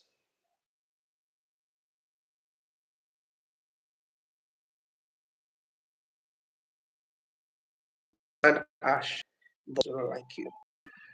You get that? No, I did not. You were, Okay, so I said that you are a lawyer. You yes. do not sell ice cream. So Of course it, not. Of it course is it not. is it is fine for people to not like you. You're going to Hmm. get you're going to get the I reputation of your own is too much. I think You that's the understand? hardest part of being an in-house counsel. Yeah, it's very hard because I know that the corporate space has a lot of politics. You Indeed, also have to, indeed. you also have to play that politics to come out on top. But much more than that, imagine that your boss is times two of your age and you are Mm. shutting him down. I can remember my former boss telling me, oh, if Kenny does not have time, he was telling another of his friend, this Okay. boy, don't worry. If he doesn't agree, he's going to shut you down immediately, sir. He says, I have the reputation of saying, sir, this is not going to work. We tried it. Yeah, I think at the point he asked me for my opinion, and I told him, sir, this is a bad idea, don't do it. And he was asking a senior lawyer, very senior, and the man said what I said verbatim. Mm. And he said, hey, did Kenny call to speak? He said, no, that but this is a bad idea, don't do it. And he was telling me, like, but the Interesting. way And the way he will that's come and good. tell you, It's good. that the way he will come and tell you, it doesn't, it's not an emotional discussion. It's, sir, this is a bad idea. Shut it down. So, like I said, you are not selling ice cream. Your job Mm. there is to be a professional. Part of the principles of being a professional is to be able to tell people, no, this is a bad idea.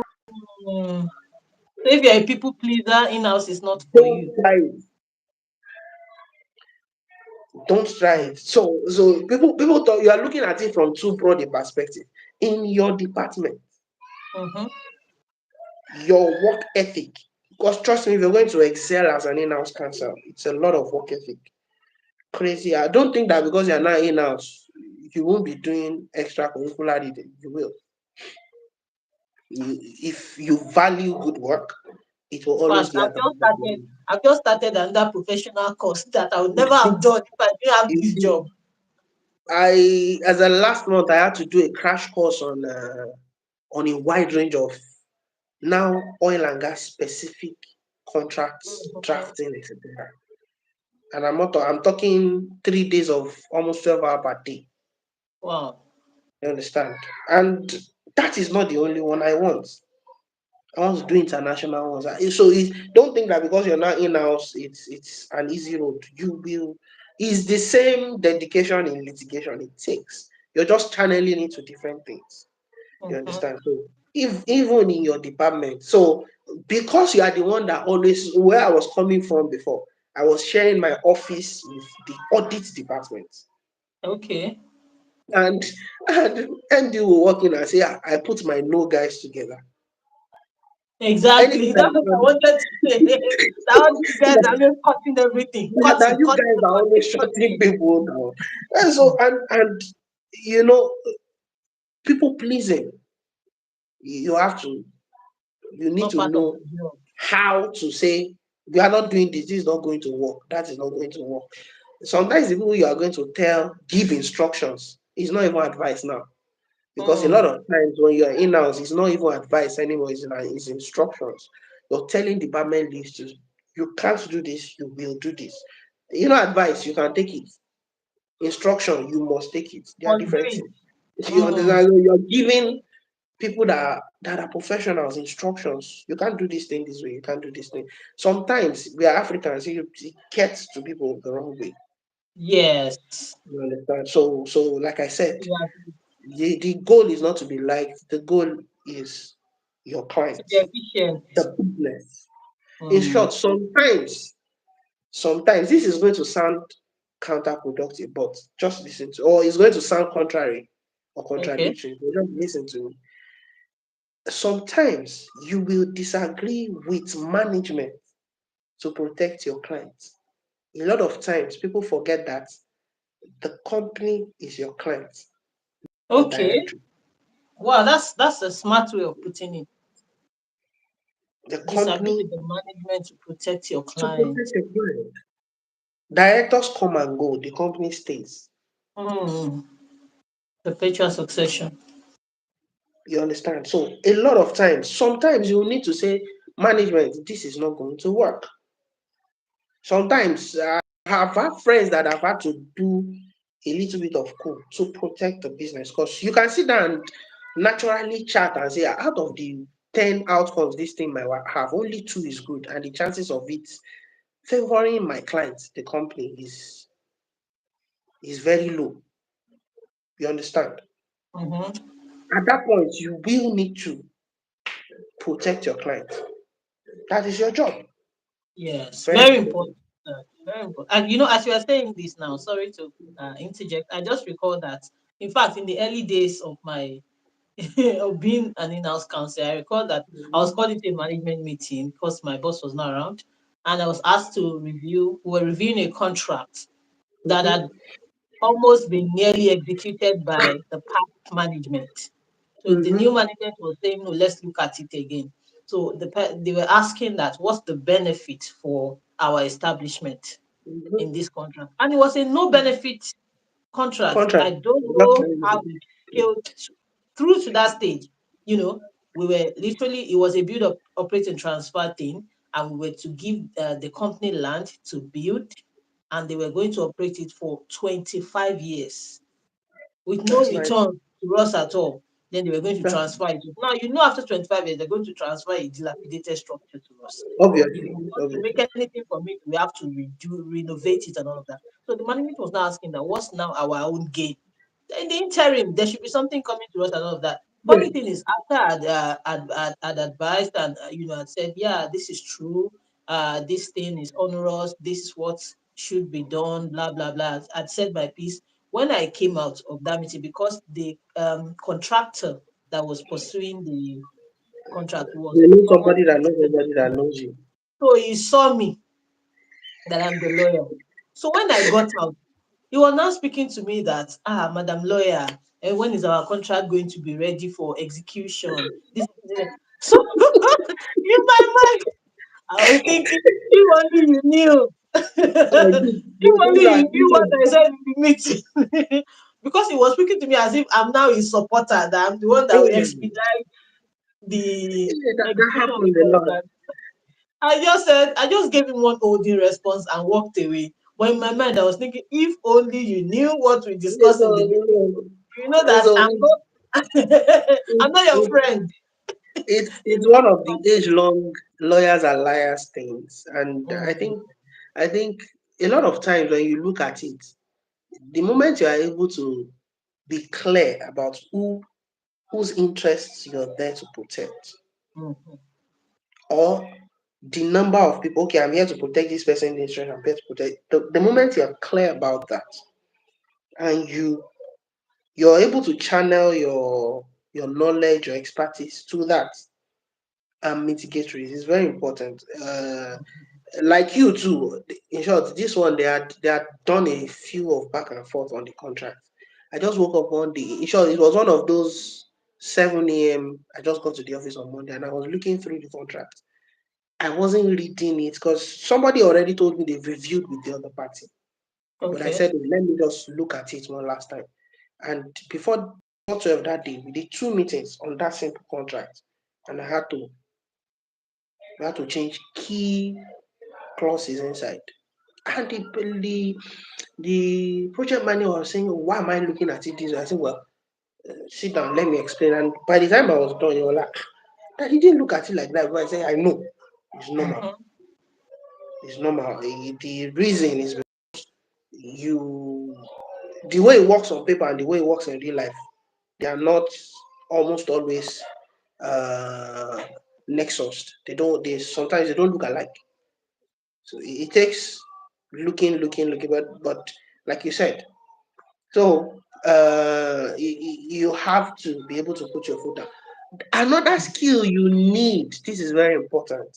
Mm-hmm. You need to, while disagreeing, you still need to be courtesy is very important. The ability Mm, to tell people to go to hell and they will look forward to the journey is very important. mm. Very important. Very It's important. important because see, the position you hold is already volatile. It is. You say a lot of no's to a lot of people. Trust me, no, any people that say no to people don't naturally like them. Now, because of that position, you get to see the the misgivings and the missteps of almost everybody. If you Mm-hmm. are new on board today, huh, I give you a month or 2 months, or if you're new in a management team today, you're joining as an in-house counsel, I give you a month or two. You are able to say this person did this and it's wrong. Is I'm more go and take this to the bank. You will see people's missteps and mess ups. You understand? And they will know because chances are that half of the time you have challenged them about it, you have confronted them about it, you have sent an email that is not confrontational but is suggestive. Mm-hmm. You understand? So they know, okay, this person can check me, that person can check me. Naturally, they are not, and then because it's corporate and you are seen as the no guy, people will naturally not be forthright and forthcoming with you. So at that point now, you now have to have a good and courteous personality so that people understand that it's not you, it's the role. Your job is Mm. to So do they're able to this. separate You your understand? role They need to be able and to your separate your person. person from the Mm. role. Because a lot of times the person even adds to the insult. If you are not a comely person, it's easier for people to push you under the bus. You understand? Trust me, in the day of trouble, top management alone might not be able to save you. You understand? I'm talking a bit of office politics now, but in the day of trouble, top management alone might not be able to save you. You will need to, it's a principle of life. You will need to gather allies every now and then. Gather allies every Mm. now I and think that's the key phrase. then. You Gathering understand? allies. Very And if important. you're not a comely person, respectful, if you're pompous, It's Hmm. going to be difficult to have solid and light. So I get it. Or if you have Lawyers are lawyer considered. hair, if you have lawyer hair, it's easier to understand if I you're don't agree in the with midst the of lawyer lawyers. though. It's I don't easier agree to with the lawyer. understand. It's Yeah, yeah, easier to yeah. understand if you get by if you're in the midst of lawyers. But if you're in It's the midst easy. of It is. laymen, But they the don't moment know. you transition out of midst of lawyers, you see, guess what? If we're in a conference, I'm Mm-hmm. catching up with friends, the kind of joke I make, the kind of communications we make, I can't make them outside of that space. And in fact, that's I think where I'm still going to ask you what the culture shocks were for you. But I You think that understand? that's one of the most important things. That now you can't even talk to people because they won't even understand. To start with, I remember recently I used a Latin term and I saw that people I'm talking to they don't understand. I had to switch so that I'll be able to communicate. And it's not I their have had fault. to, I have had to face out. So whenever we are doing contract reviews, Mm-hmm. I will take out time to explain, oh, this is what this means. So there are statements or phrases that the moment you see it, you know where it's going. It's not this the use of that phrase or that word is um is a process or is an outcome Mm-hmm. In that you fact, know one the moment you see it there, you know where it's going. You can tell. mm-hmm. But then you're dealing with a team of professionals, and then they see that word Yeah. and they are saying, what does it mean? What does it mean? What does it mean? It takes a lot of patience to now break it down and explain. In fact, I once remember. to buttress what you're saying, I one time we were on a panel for sexual harassment, Mhm, and then someone had written a memo, the secretary or someone had written a memo, and had titled it sexual assault. So mm. when we got there, I had to call their attention. Which one are we It's not doing? Is it perfect. assault or harassment? Because And the in person the is first like, place, these things are two different offenses. "True, In the different. second place, we don't have assault in our laws. So whatever the findings of this committee, we will not be able to recommend sanctions I've according to heard them. it. So let's go back to the one that has basis in our law. And they were the committee members were really surprised that there's so much distinction between those two terms. Any Yeah. layman will just say they are the same thing. Let's go on. So So you need to now learn. I get it. You're brilliant to have gone through university and go through law school. You have to be not normal to pass through those experiences and come out on top. You understand? But the people you will deal with on a day-to-day basis, they don't have the benefit of that kind of education. Not education, of that kind of beating. Let me use the word mm, beating. I use it mm, cautiously, but they don't have. So the things that are normal to you are absurd and a misnomer to it's them. very So yeah, you very need to be able important. to come back, make sure that they get where you're coming from. Because a lot of times also, when as a lawyer, you have a place you want something to go because in your opinion that's the best place, but you must also be able to persuade people to follow you. If you can't, you're going to have issues. Mm, So these skills are skills we use every day in the courtroom, persuasion and negotiation.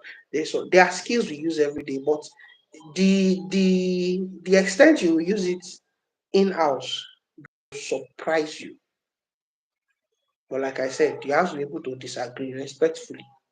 I don't agree with this thing you said. If you've done it, shut it down. If you are going to do it, don't think about it again. don't do it. Mhm. Thank you very Very much. important. These are very important skills. These are really very. It was one day I was thinking about my life, and I thought that since I resumed this job, the amount of greeting that I've greeted people is is probably more than how I've greeted people combined in my entire life.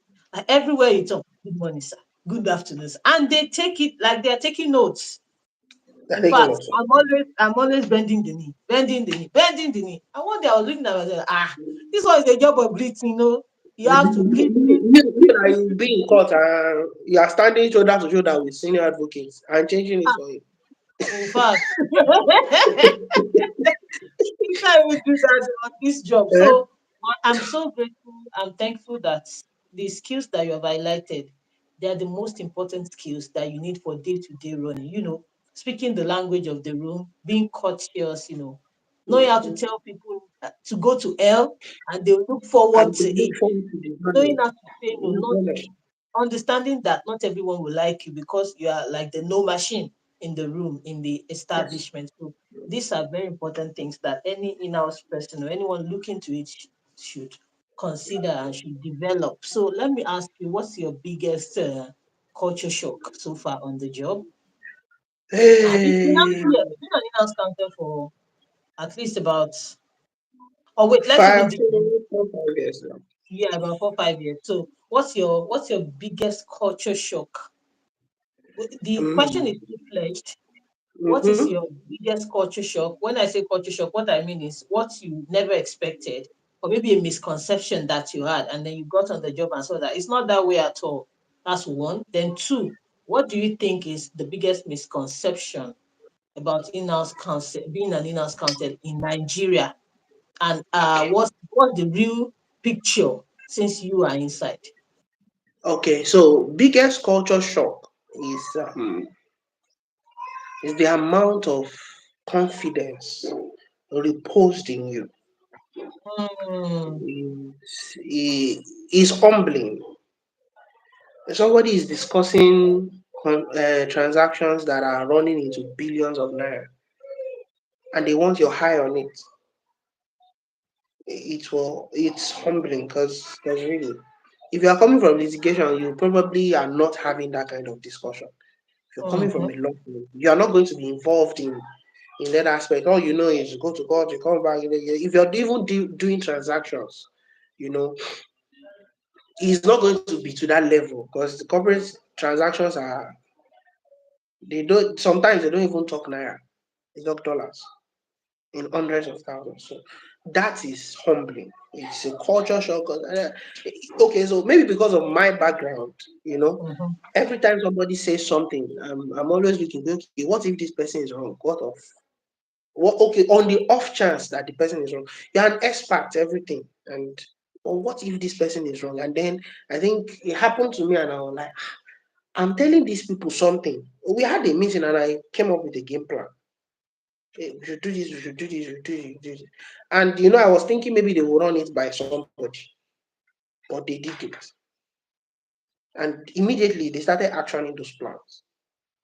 In short, I was Wow. not involved in the action. I just give Mm-hmm. them, oh, you should do this, you should do this, you should do that. And they started actioning it. They would call me and say, oh, we did this, this happened, this happened. This happened. Okay, if you do basically strategy, etc. I didn't talk about that. You need a lot of strategic thinking also. But we and they will call me back. This is what this person did. Okay, go about it this way, go about it this way, go about it.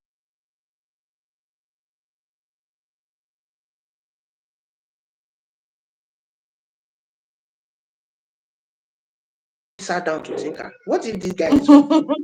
And I'm not kidding. Committed funds, committed resources, time, etc. Had people from different things working on it. Nobody calm down and say, what if this guy is just giving us bubu or bamboozling us with a lot of big words?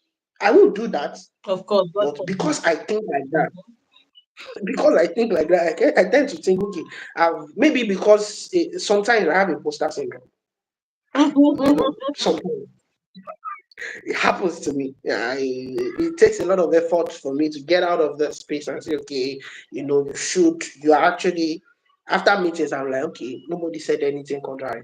That means I must know what I'm saying. It Mhm. happens to me. I don't know if it happens to you, but So do you it know? I happens to think me. one thing that affects it, one thing that makes it happen is coming from litigation, especially if you work in a firm where you have a superior, and then maybe you are telling them Yeah, to do that this, is and you chopping say you no. down every now and then. Exactly. And then you go to court to get, sometimes they don't even allow you to move as little as a motion. They are just doing everything. They only send you for adjournment, send you for, court motions, and So you are now moving into a space where everything is hanging on you. So you are thinking, hey, is it me that you people are dealing with or something else? So I get why that can happen.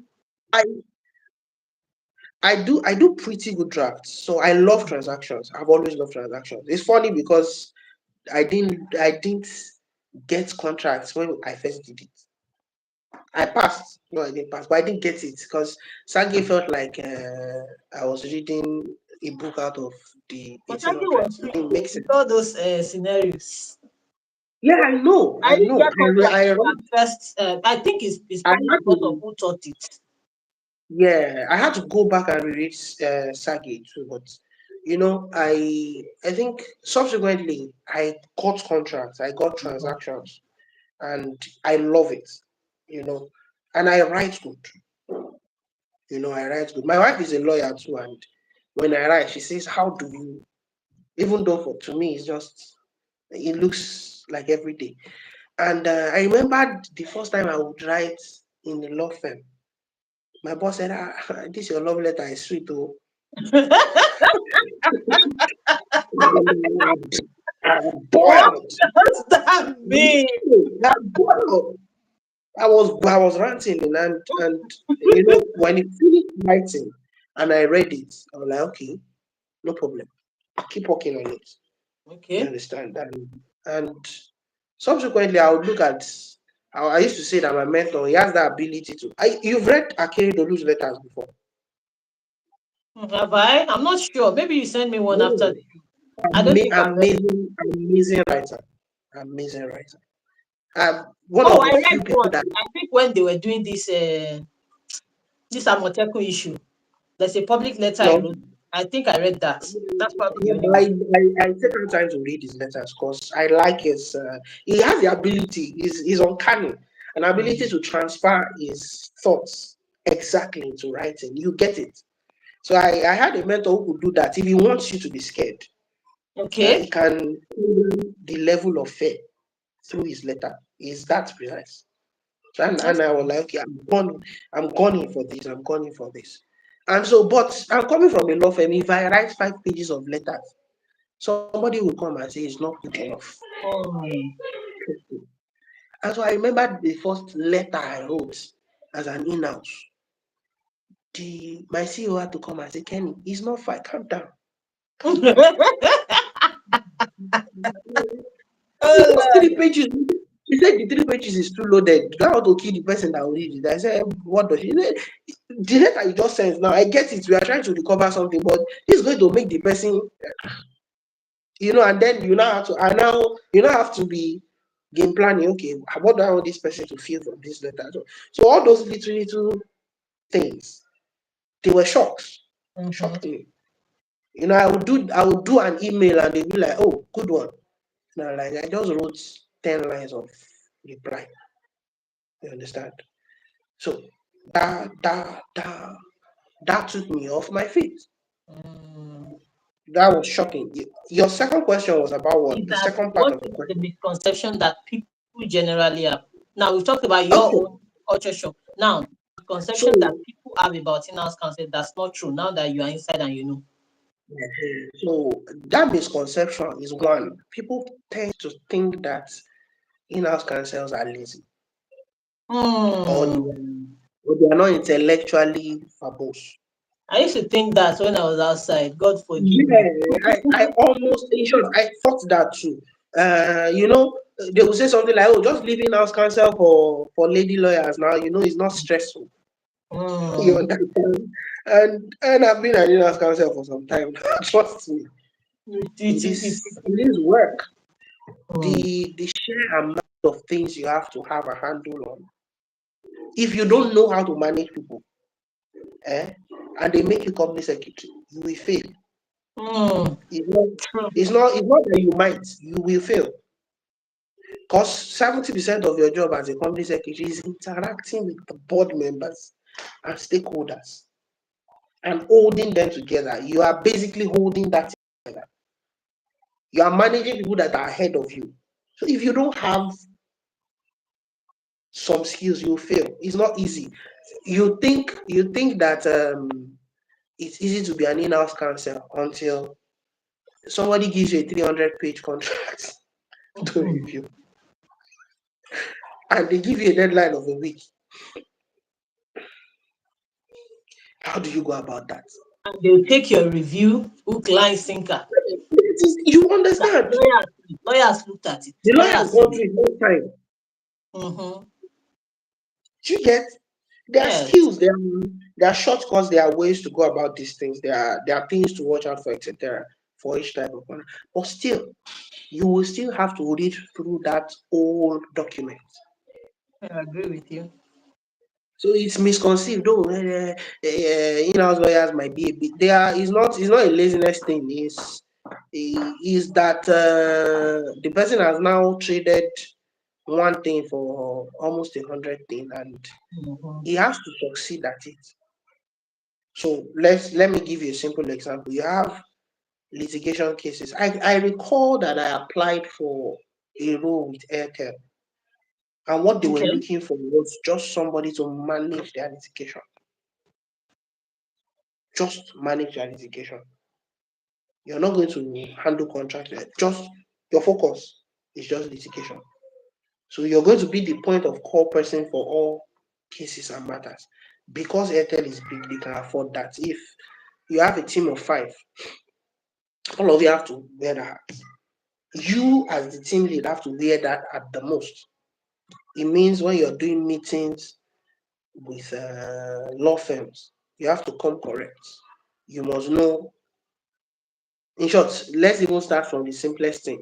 Okay, the law firm comes, they give you advice. You can disagree, you're allowed to disagree. But you need to game plan strategy with them, because before your Mm-hmm. witnesses go to the law firm, they will pass through your department. They need to know what to expect. You need to prepare them for testimony. Mm, Basically, everything they will do in witness prep, you must do it with them. exactly. Mm, So that when they get to the law firm, it's not as cumbersome. And guess what? On the other side, you need to know what their testimony is, so that you can tell them this is not relevant, this is not relevant, this will shoot us in the leg. exactly. Exactly. Exactly. Mm. It's a lot of back and forth. But I like how you have mentioned the litigation because I recall that when I was employed, one of the most important thing, I'm coming from litigation, I'm leaving litigation essentially. And then they said to me that when I sent my CV and they saw my litigation experience, that's the reason why they called me. Like litigation was mm, like they keep hammering on it that we have employed you for your litigation experience. And at the initial stage, I would be wondering that how does litigation, what does it have to do with being in-house? But they keep hammering it that because of your litigation experience, that's why we. But now I'm getting it a bit because my next question was going to ask you what's the in-house counsel's relationship, with external counsel and your own experience, if you are in a litigious field. So now that I'm in, I understand what they mean. I perfectly understand yeah. what they mean. So So so let me ask you that question. so What do to you to look at it, Mhm. you have to. It's a two or three pronged relationship. The first prong is that of a service provider. Okay? Now, because you That's the external counsel now, Abby, yeah, you look at the external counsel like a service provider. the service provider. Now, they are providing a service. You, as the in-house counsel, you manage the contracts of the company. So your first job is to ensure that they do their job the Okay? way that it has been set out. That's very important. So usually when you're whether it's a retainer, whether it's a specific litigation issue, you will have modus operandi. You would have Mhm. expected outcomes, desired outcomes. You have indices to measure success. You will have timelines. You have milestones. Those are very important. Some of them don't come out as a contract. They come out in mail exchanges. They come out in this. So your first job is to ensure that the law firm that is representing does their job how they should. Now Mhm. you can't get them to do their job how they should if you don't know what their job is. So that's that. Now I understand even better. So that's why they needed someone that done litigation. If you don't, when I was at Net Construct, we had litigation portfolios. I had to read through not less than 2,000 pages of court documents to have an idea 2,000 of pages. where the matter is coming from and where it's Where it is going. going. I have the right at that point to say, okay, I don't agree with this strategy, which is the third level, the second level now. Strategy. If it's new, you're coming in, you should be able to provide insight. I'm sorry to say this, there are law firms you will meet that they don't know shit about strategy, litigation Mm. strategy. You and I both know litigation is strategic, evidence is Please, strategic. So there your are some screen is people, shaking. oh, sorry. So there are some people you will meet, they do not know anything about litigation strategy, nothing at all. So in some cases, that's going to be one of the indices you will use to screen them. In some other cases, you will have to hold their hand, bless you, you have to hold their hands through the strategy. That's very important. So at the point, you might need to shut them down and say, no, I don't agree with this strategy. These are the risks. So now that means that you've done research to know where you're coming from. You would have done internal research to get the full picture of the case matter Mhm. and subject matter. So that will give you a more robust whatever So you're basically overview. doing litigation The only inside, thing the but only you thing are you are not not doing appearing. is you're appearing in court. You're very correct. You're very I have correct. a personal policy. If you are going to file a matter on behalf of my company, any pleadings, I have to see it. The reason is because I must know that the strategy it follows our overall strategy. I don't want you filing witness statement on oath for my boss and is putting him in trouble. Mm-hmm. Sometimes you expect law firms to know, but you as an in-house, you know this information we can't disclose it. You told that law firm in confidence, and guess what? The moment you put it in pleadings, it becomes a public Yes. information. Yes. I think I understand. Now I know why I was employed, so to speak. So at the And back of your mind, you're mm-hmm, looking at data protection, you are looking at proprietary information, mm-hmm, you're looking at a risk for your firm, for your colleagues, for your management, for the company. This is where knowing who your client is very important. Because sometimes it will look like your managers, your company, your colleagues are the same. Sometimes they will become separate. So it takes a lot of presence of mind. You're constantly evaluating. So that's another level. Now you have to manage them. How do they do in court? What kind of lawyer did they send? mm-hmm, Let me give you an example. You pay for a matter and it's agreed. They would send a senior advocate and mm-hmm. two senior lawyer, but your matter will be argued by a senior advocate or by a senior lawyer. And then you get to court, you see a guy that is your junior in uni appearing. I've actually had that experience. Not that well, the matter was given to a senior advocate, but when I got to court that day, it was a junior. Although the matter did not go on that day, so I nothing. understand. I understand. But you see, all those little things, they matter. You and I both know they matter because the kind of attention that is paid to your point of view and to your pleadings Mm-hmm. matters. It matters. And who the So lawyer is also matters because it sways, exactly. it may sway the case. They So wait. you've managed, you're managing a whole system as a part of another system. Also, you are the go-between. They need information. You are the one that Mm. will supply it. I don't allow my employers, my employees, my company's representative to take meetings with lawyers, whether they are representing us or not, without me being present. And before Okay. we go for that meeting, I want to know what we are discussing. Meeting, you and I both know meeting with our colleagues can be tricky. Yeah, yeah. It can be. It can agree. I agree. So I want to have an overview of, okay, we are going here, this is what we are discussing. I know you can't say this, you can't say that, you can't say this, you can't say that. It puts us at risk. Mm. There are days that you are in the meeting and you have to shut down the meeting halfway. Sir, please give us a minute. At this level of discussion you are trying to have, don't go there.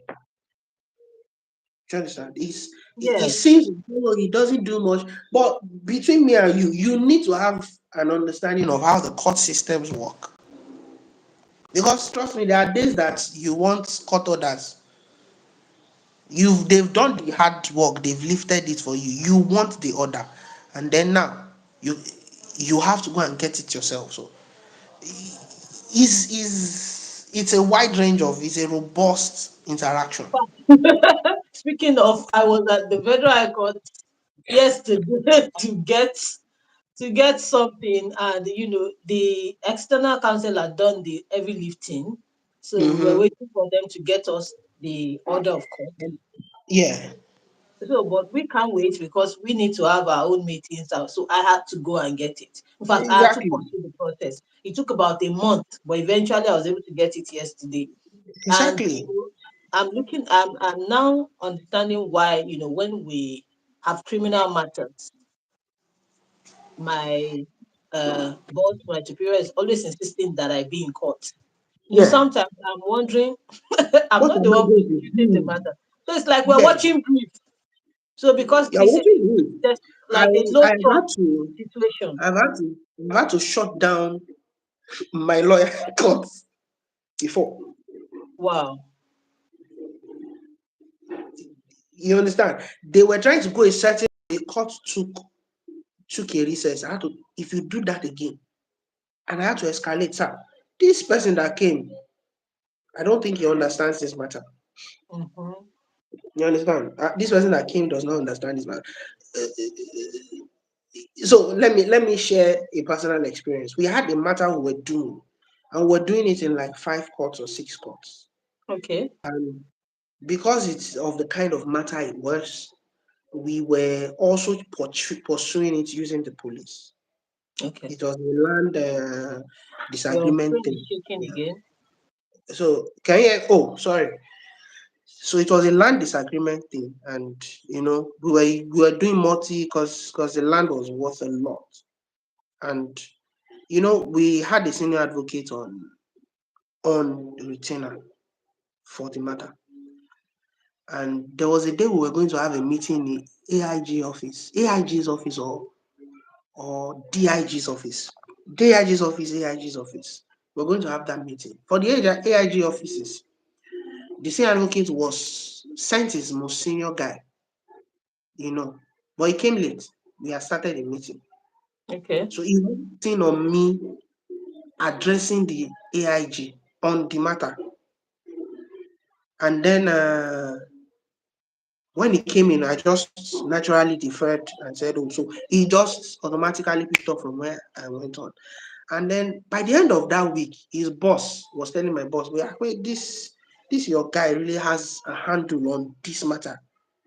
Because by the time he came in, I had applied laws, I had applied facts, whatever. He has a handle on the matter, and that if it's not very, very serious, uh, that they should just let me handle it the moment it's police. That for the courts, they will deal with it because of logistics. The DIG's office, the senior advocate came himself and insisted. Sure, that day, my boss was there. He said, no, Kenny, sit here. You understand? And I didn't get that kind of handle on the matter by not attending courts. I didn't get that handle. Like I told you, but when I joined that firm, I had to go through 2,000 pages of pleadings. And I'm telling you, if they file a court of appeal brief today, before I send it to the law firm, I will read it. In short, by the time I'm sending it to the law firm, I have a copy. I get them to make me a copy in the office, and I have circled places the law firm should look at. I'm not going to share that with them. Mm-hmm. So that when we are doing a review on strategy, if they check those things, I know, okay, they've done a thorough enough job. Mm-hmm. Usually, when they come back, they see things I don't see.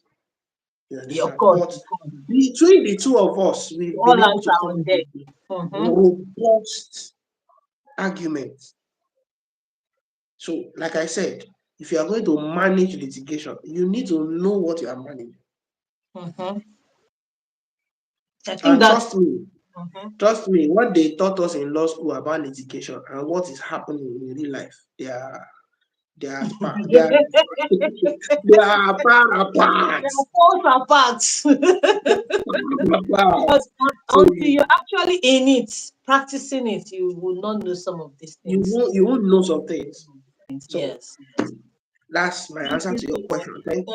Thank you. Thank you so much for your explanation. I think that there's even before I became an in-house counsel, there are some. I know that sometimes external counsel and in-house they clash.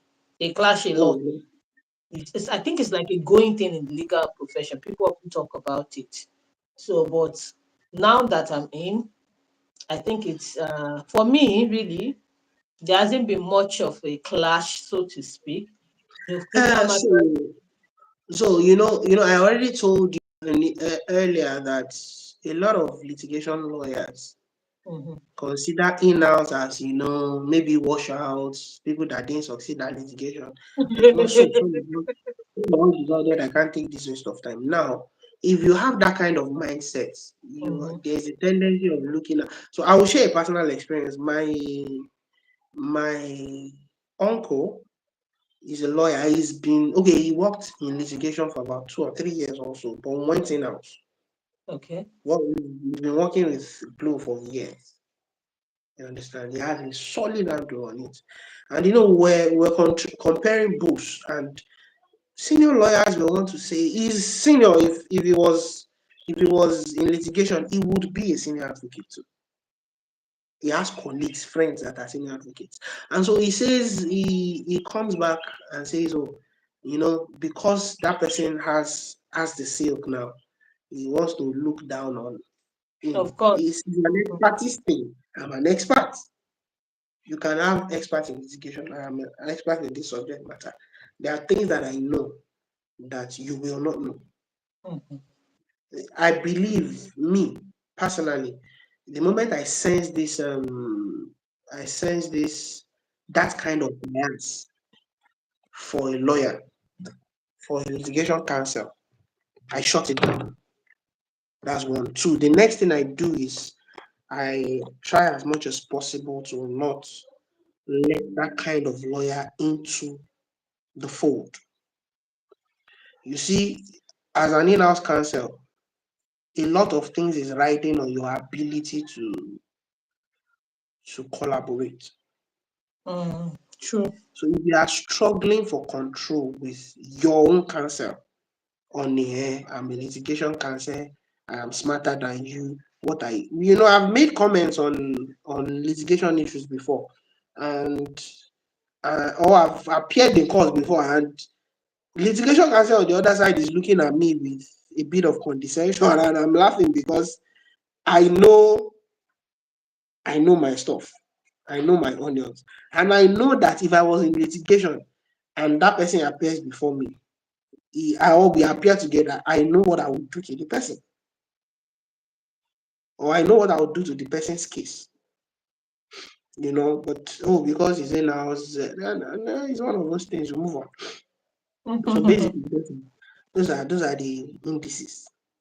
Thank you very you much. miss the wig and gown? Oh, I do. Straightforward. Oh, don't My we all? my wife still makes that baby. How are you?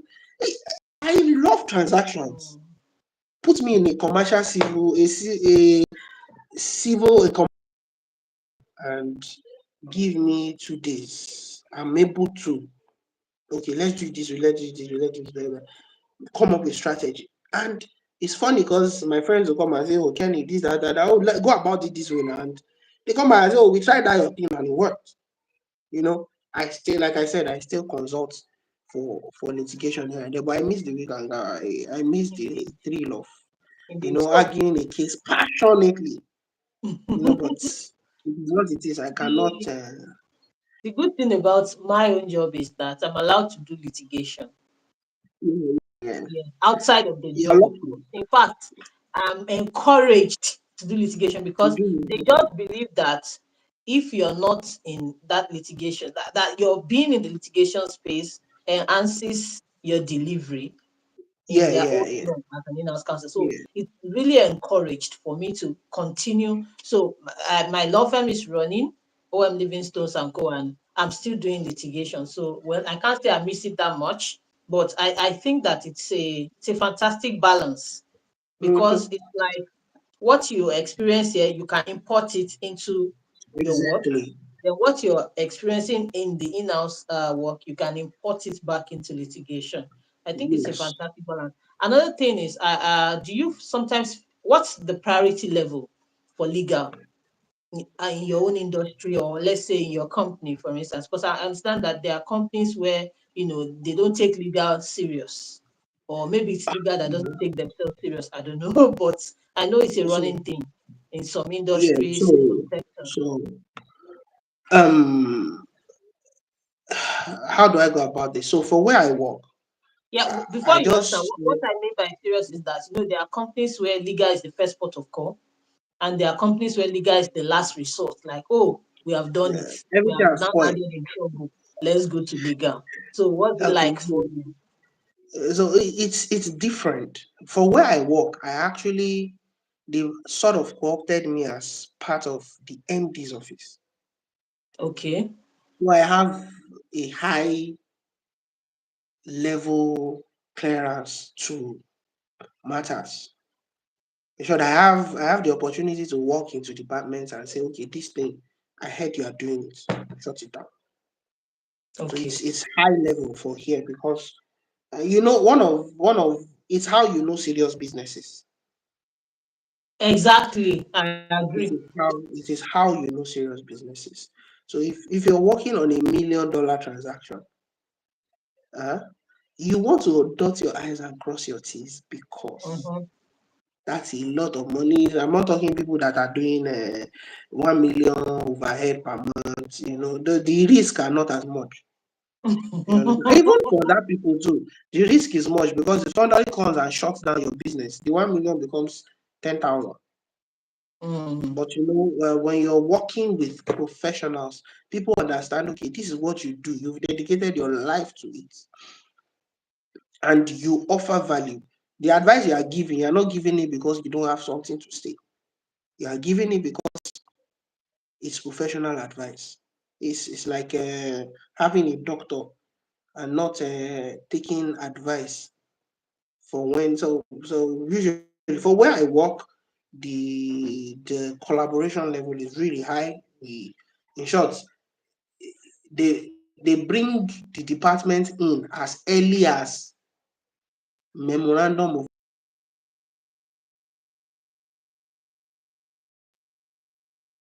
understanding of that before we start sharing documents.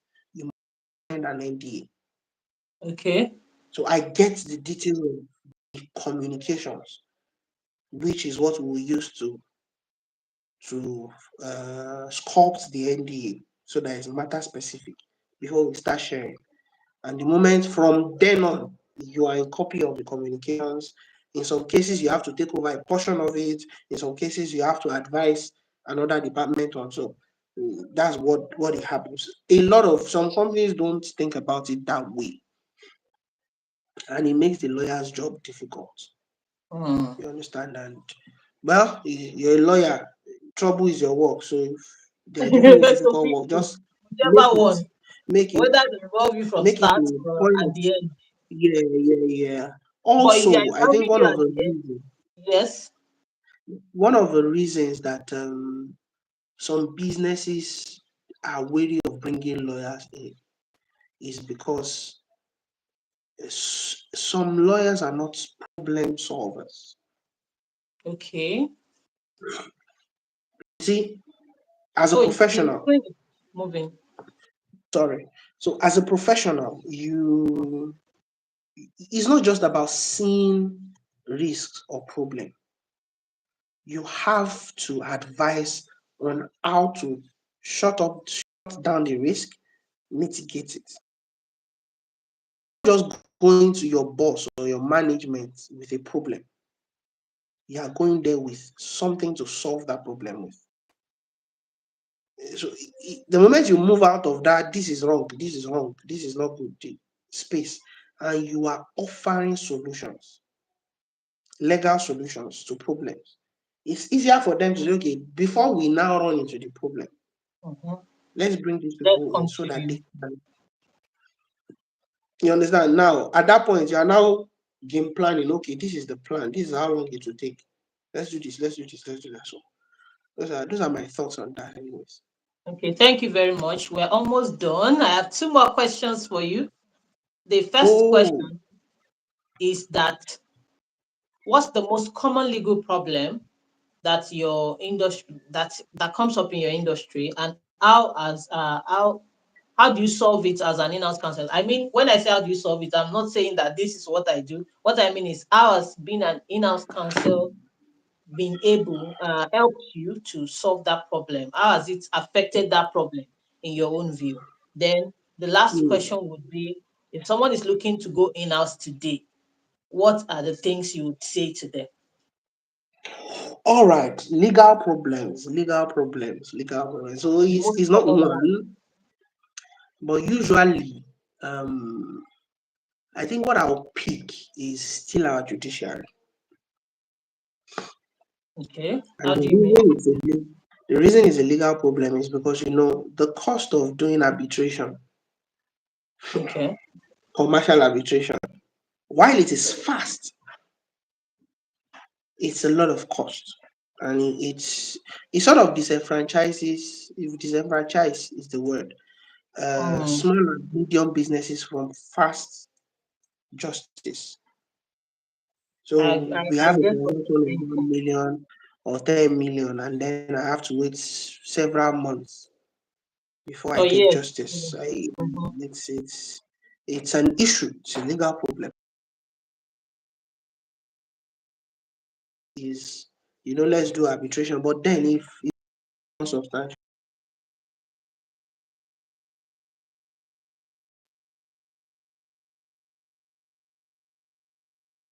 Sorry, you're scrambling.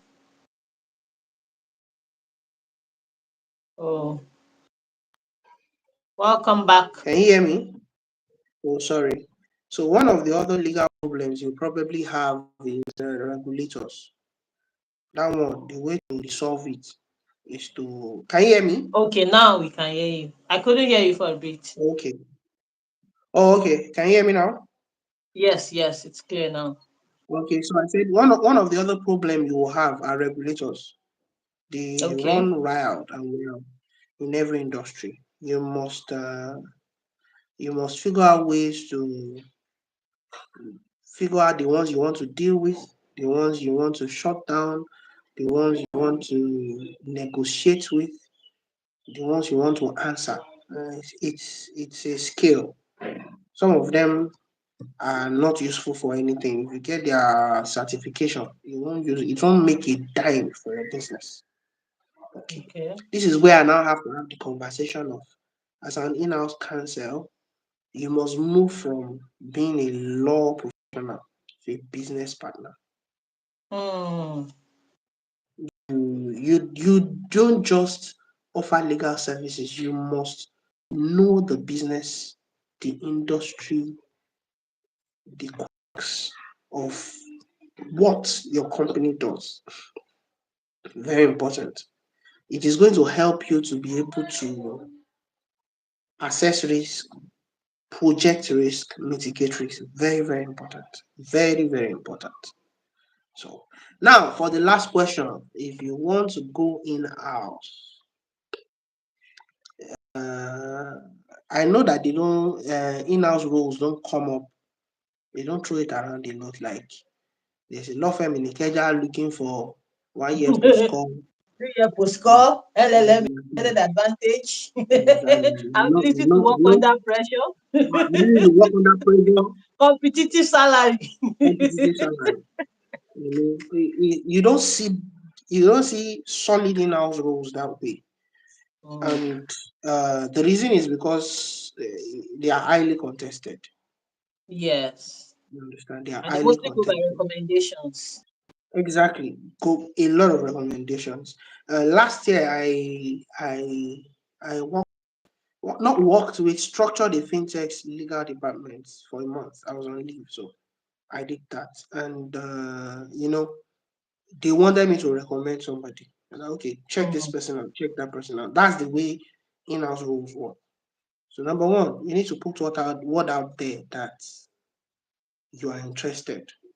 okay. Code, send cold emails, check out people on LinkedIn, etc. But before you are doing that, you have to be solid on the law. Mm, You don't need to know the law for every sector, but there are some laws that cut across all sectors.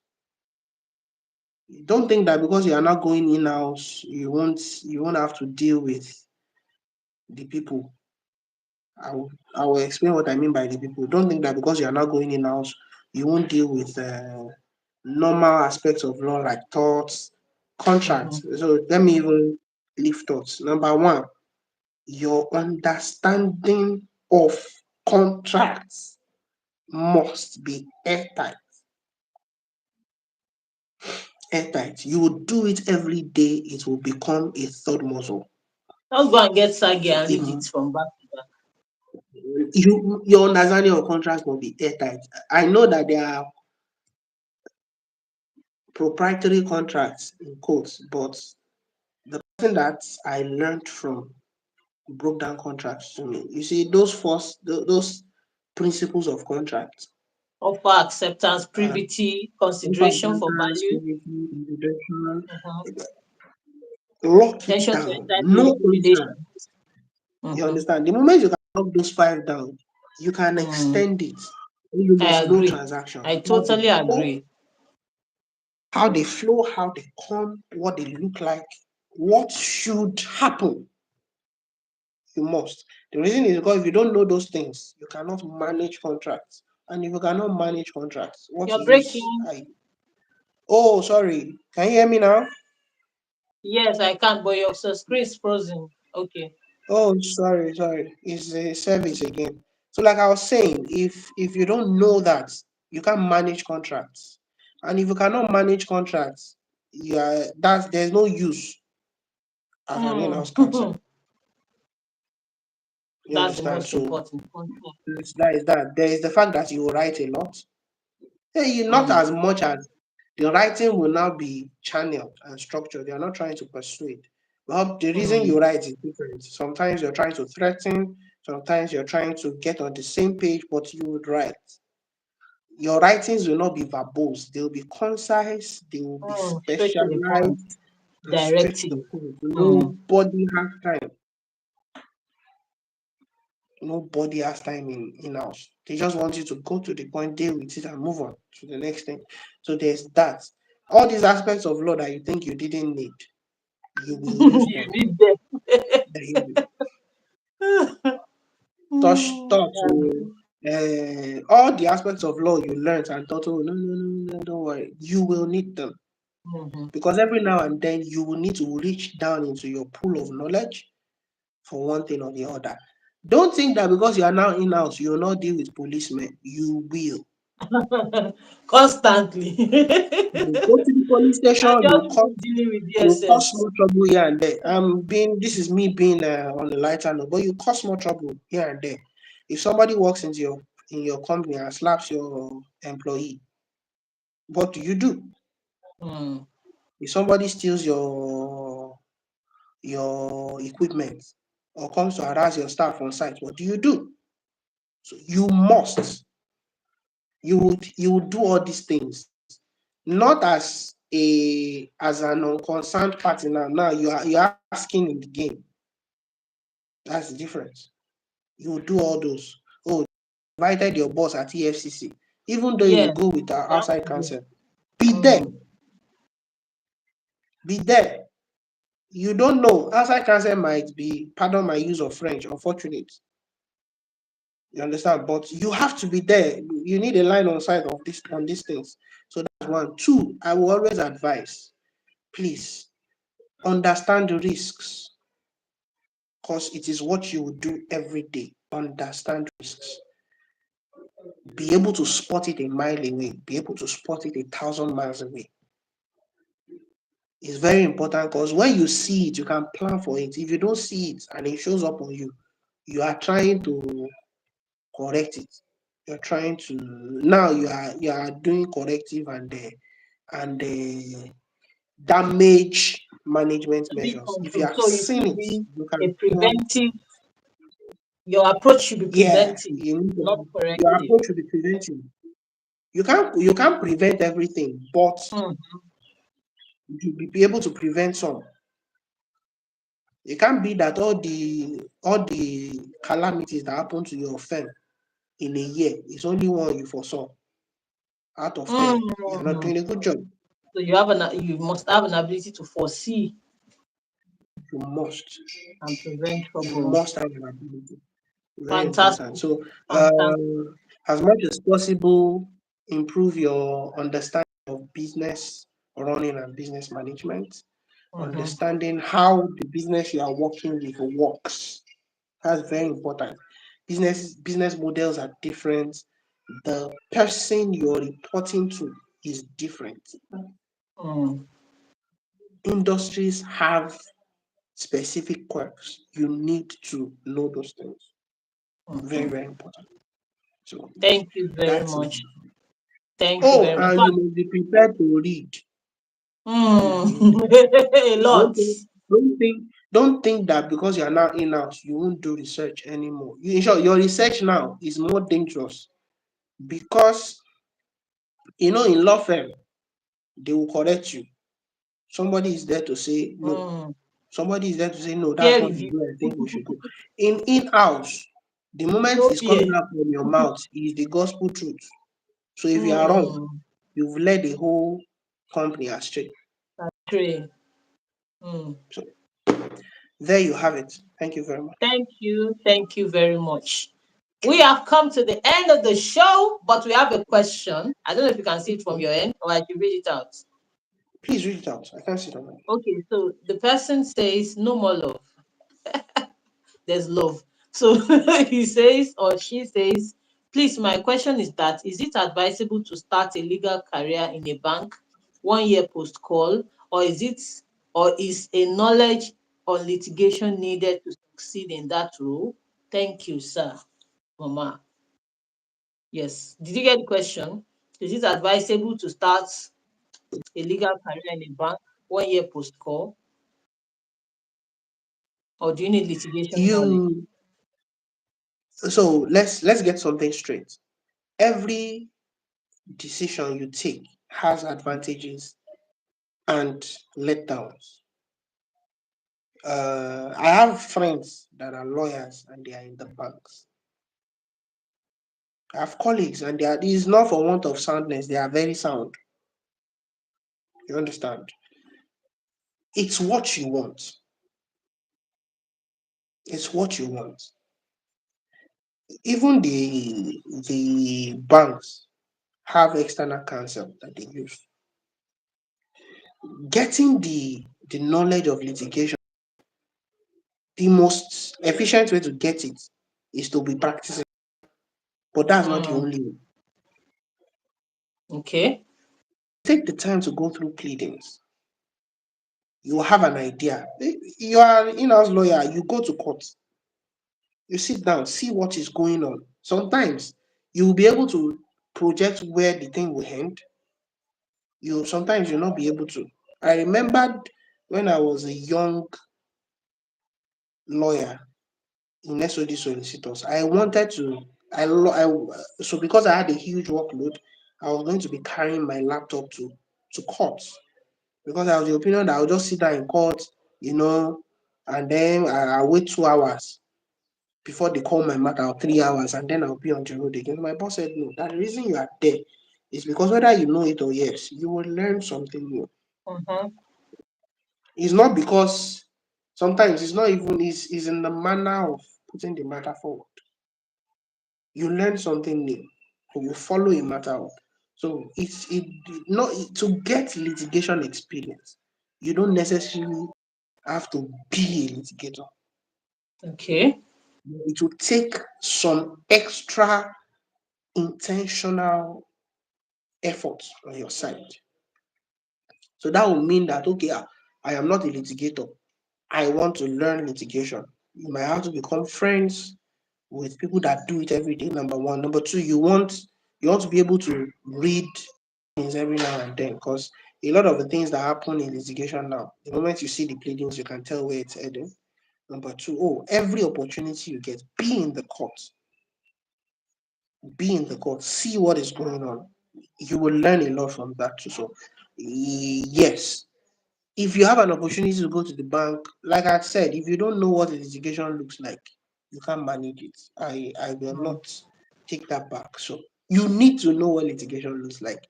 And like Okay. I just said, you don't if you are not a litigator, if you've not practiced litigation before, there are other ways you can learn. Just ensure that you know what is going on.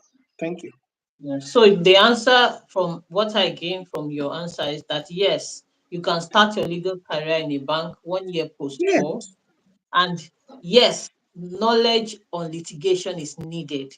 But now needed. the way you gain the knowledge is not static, or it's not set in stone.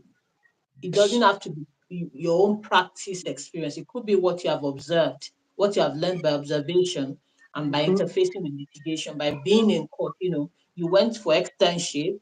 If you 1 year post call means you probably done NYSC, and probably Okay. you served in a litigation firm, and you've had that 1 year experience, or you've been in court, several times, observed, you've interfaced with litigators, you know what litigation is like, because you cannot manage what if you don't know what litigation looks like our guest said, you can't manage it. So you need that litigation experience, but how you will get it and how you will do it matters a lot. But if you get the experience, certainly you should go. I think even for banks, they do a lot of garnishes. They have Yeah, to yeah, we do. respond to affidavit to show cause when the court is ordering them to show cause and all of that. So, and then there are things that you also learn on the job. But if you can get the litigation experience, get it. In fact, before this question came up, I was going to say that getting litigation experience is I think it's very important. I told you that Very. when I was employed, they told me that they employed me particularly because of the litigation experience that was on my CV. At the time, I'd been a mediator and a prosecutor for 3 years at the Ministry of Justice. Before that, I'd done a lot of litigation as defense counsel across different law firms. So they said that we employed you because of this litigation experience. So you will need it, but how you get it may differ, but you will certainly need it, because as an in-house counsel, you will not be the one going to court for your employer, as we all mostly know. There's external counsel that will do that, but you will need to manage and collaborate with the external counsel. So I think that's a fantastic response. Now we're trying to round off, but we are getting comments and questions. So let me just read them out. No worries, Uh, no worries. Law Talks and Gist says, working as an in-house for the second time, I can say it's very hard to work for some non-lawyers. They'll stain your white. Yeah, I can feel this is a I personal agree. commitment. I agree with her. I agree with her. And Mhm, like I said earlier, you see, before anything else, you're a professional. mhm. You're a professional to one of the most reputable professions in the world. It's very important. Very important. I know. I've worked with people that you can't reason with them. I'm telling you, this thing is bad. If you do it, it will shoot us in the leg. You say no, we are doing it. Okay. In fact, if not that we're And pressed then for we go time, ahead. those are some of the questions I wanted to ask because I wanted to know if, in your experience, for me personally, there are things that sometimes when you advise and then maybe you are going about your own business, you see that the establishment is doing something different from how you have advised. So, how should the lawyer deal with that? Should you go on and insist that I said you should do this thing? This is the correct thing to Okay. do, or you just leave them that I've done my own, whatever you So, like. so there are two ways around it. So Mm, at some point, your management should actually respect your opinion. And the mm, reason they should is because you have not steered them wrong. You understand? You have given advice and it's been spot on. The moment they recognize that, okay, this person knows what he's doing, his trust is not built in a day. You understand? But then I know that mm. there are some management that no matter what you tell them, what they want, they will do. What I usually do in that case is I don't give that kind of advice verbally. I do an email. Okay, Dear sir or dear whatever. I give an opinion, back it up with law, etc. And move on. okay. Now, with The that, you preventive. can't come back Mm, and say I did not do what I was supposed. In short, the moment you are trying to pin it on air, but the lawyer did not tell us, I just pull out the email. mm, And this always works not just with management. Sometimes other team leaders are trying to do stuff and I tell them no, this is dangerous, this is important. I said no. You get to management, I say no, the lawyer did not tell us, so I just pull out my email and say, see, I I said this, told and you read it. You understand? So you can't come back and say, I did that. I know. I told you that sometimes you don't give advice, you give instructions. instructions. Yes, directive. When you are giving advice, the person you are giving it to can decide to not take it. True. Your duty ends at the point of advice. For you to be giving management instructions, it means that there's some heavy duty confidence reposed in your office, in your person. Mhm. And that confidence does not just come one day. It's built up Come over from time. This time. person has not Mhm. scared of you. This person, they can tell your end goal is to protect the business. So like that, when you tell people like that, this is not what we are doing. There's nothing anybody can say. My lawyer say we are not doing it. That's all. I've had Exactly. cases where my boss will tell the third party, the lawyer says this does not work, we are not doing it again. And the third party starts calling, Barrister Kenny, the Oga said this and said that this thing does not work. Okay, they come back and say, okay, how does it work? And then I'm able to point them, okay, if you go this way, if you go this way, I can be able to agree. So, and they come back and say, okay, so like I said, but over time, it's not something that just shows up. It's something you've been working at. You have that professional integrity. You have a track record. You have a Yeah. professional integrity to leverage on. So that when you tell them we are not doing this, sir, they know you are serious and they shut it down.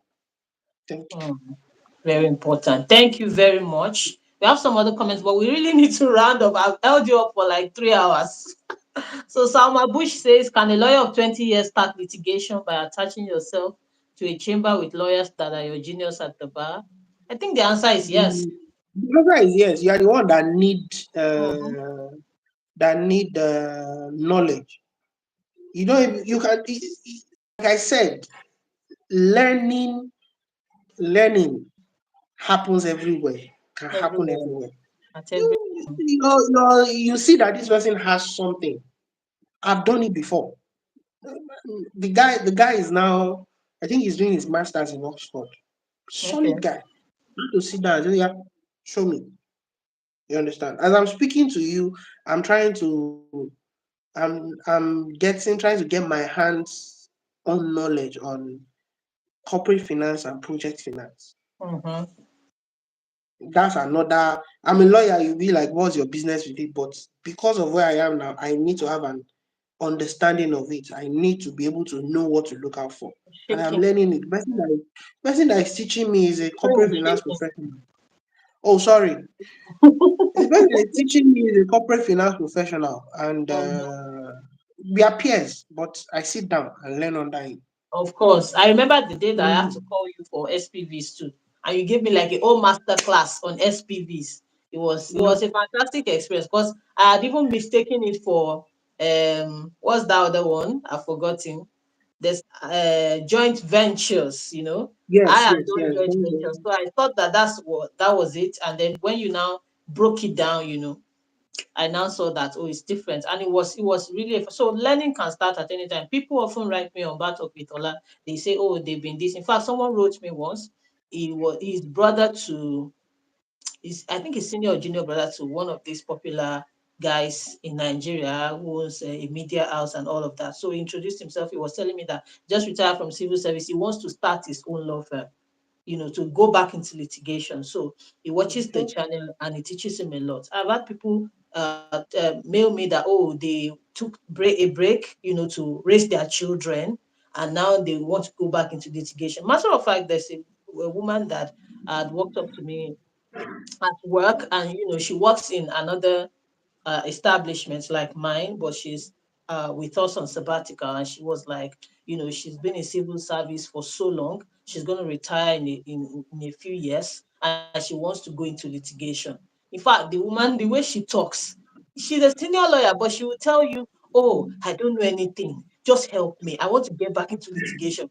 The day we spoke with my boss, and my boss was reluctant because he was saying that most of the matters here, the happening matters are in magistrate court. I don't know if you would like to, that's like the lowest. Because she said, "What? That's where I need to be. That's I, where we even I learn more. actually, Just let me." I me So, personally I was telling a friend, magistrate courts, if you want to learn the law quickly mhm, on a wide range of matters, we go to don't magistrate in court. short, go to Because magistrate court and sit I down. tell my friend that's on the bench that she's a magistrate, that you people are the first port of call.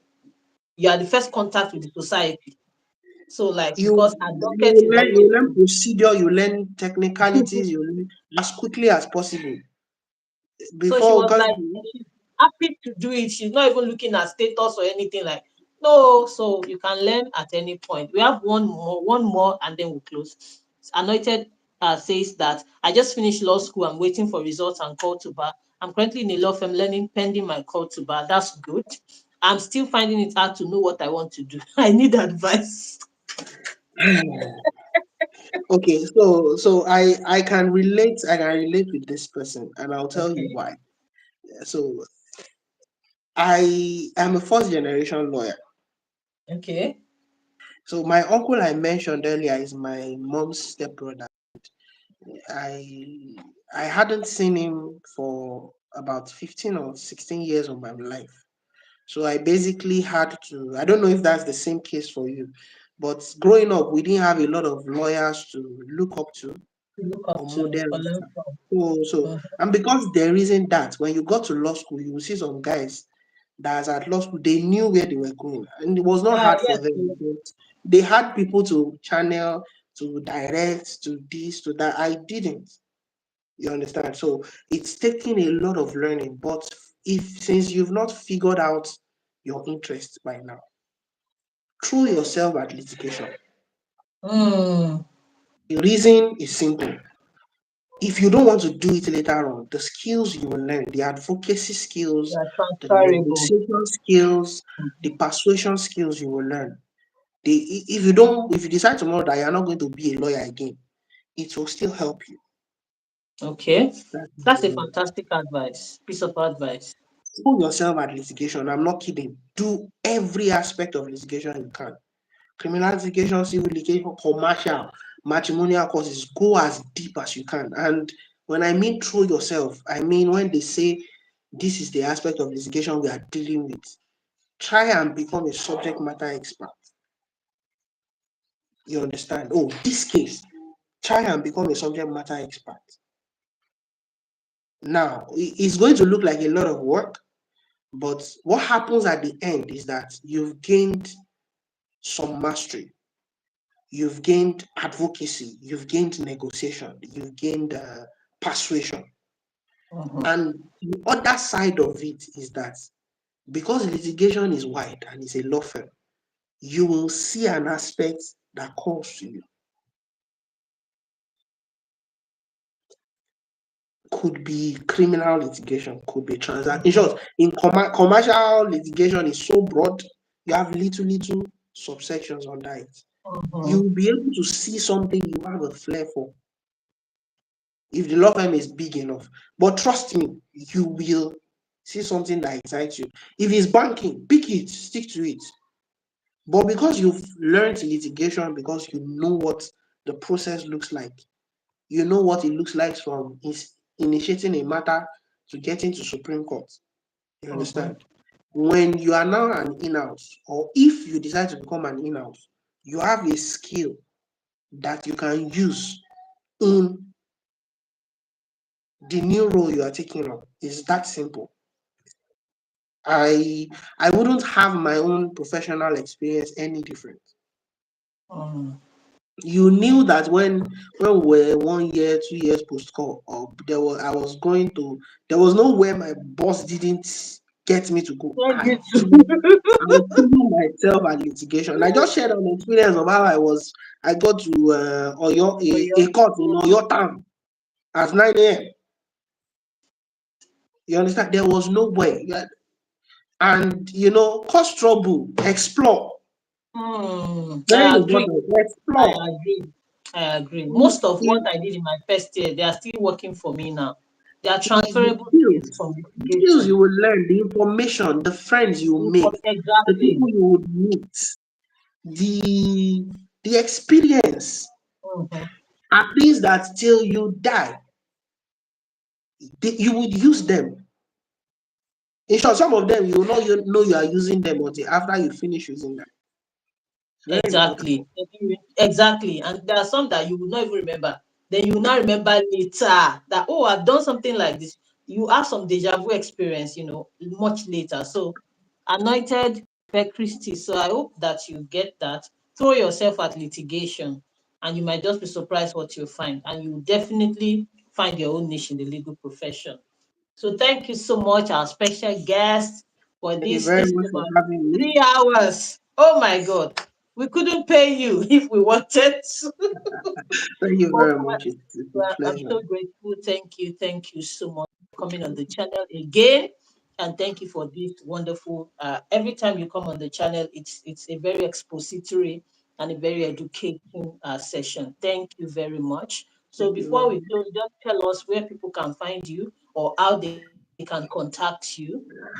All right. Finding me is going to be on via email or via phone, Okay. WhatsApp. I Okay. shut down my Instagram because it was distracting. I shut down Twitter because I was I getting a get it. lot I get of unwanted posts, and it stopped being educative as it used to it. be back then. Mm, Facebook, I don't like relating with it, so I'm reachable via WhatsApp or phone calls on my phone number zero nine okay. zero three one Yes. three 58922, or you can Go just over reach it out again. to 090 313 58922. In the Yes. alternative, you can reach out to Ola. She can share my number with you. And then my Okay. email is ladipobolade2 at gmail.com. Okay. So Great. those two, Do you I'm want to easy say to a reach word or out. two about Kheybod Partners? Okay, so Kheybod Partners is a transactions Keyboard based rather, not Kheybod. Sorry about that. is a transaction based I'll put all these things in the description box for anyone that wants to check them out much later. law But I want to firm. let's But hear from the horse's mouth a bit. yeah, it's a transaction based law firms. It's mostly advisory because I am Okay. in out a full time employee someplace. I'm not able to take up anything, but every now and then we support businesses. Now, my wife is a lawyer, so she does most of the heavy lifting. I just back out on Keyboard. Okay. So that's what it does. But to reach them too, just drop an email for me. We're able to set up something. I can always just Okay. refer you. And Mhm. because of the experience between myself and her, me, I have some very specialized experience. So we cater to Mhm. those kind of clients. We don't do Okay. litigation for now because I'm employed full time, and Okay. litigation is an emotional experience, very emotional, very It is. emotional experience. And It God forbid that I do something I don't do with my whole heart, which is why we shut down mm, litigation.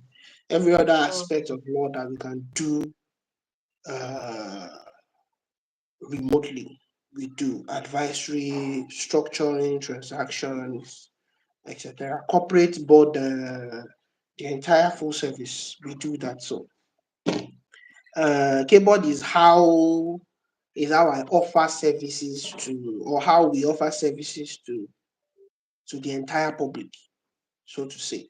So, uh, thank you very much. I think that's yes, all I his have to email say. is Ladipo. Somebody's asking for your email again. Ladipo Bolade. Oh, no, is Two, it? yeah, Ladipo Two. Bolade two. Ladipo That's Bolade Gmail. 2. Just check the description box to this live after we have finished. I'll put the details that he has shared with us there so that you can reach him and you can always reach me. I will always reach him. He's a friend of the house and he's a fantastic guy. We thank you. We thank your wife. We thank your family for allowing us to hijack you for these 3 hours. Thank you Thank you so very much. much. Thank you. It was Thank you. a Thank you. pleasure And we having hope you. let's do a promise renewal that if we call you again, you'll And be I will here again. definitely come around. And I will Ah, definitely thank come you, here. thank you, Thank thank you you so very much. much. Thank you. We're It's, signing out now. Thank you to yeah. all our listeners. Thank you to everyone that's going to watch or tune this much later. Thank you for the comments. Ladipo Bolade two. You have to put two before the at Gmail.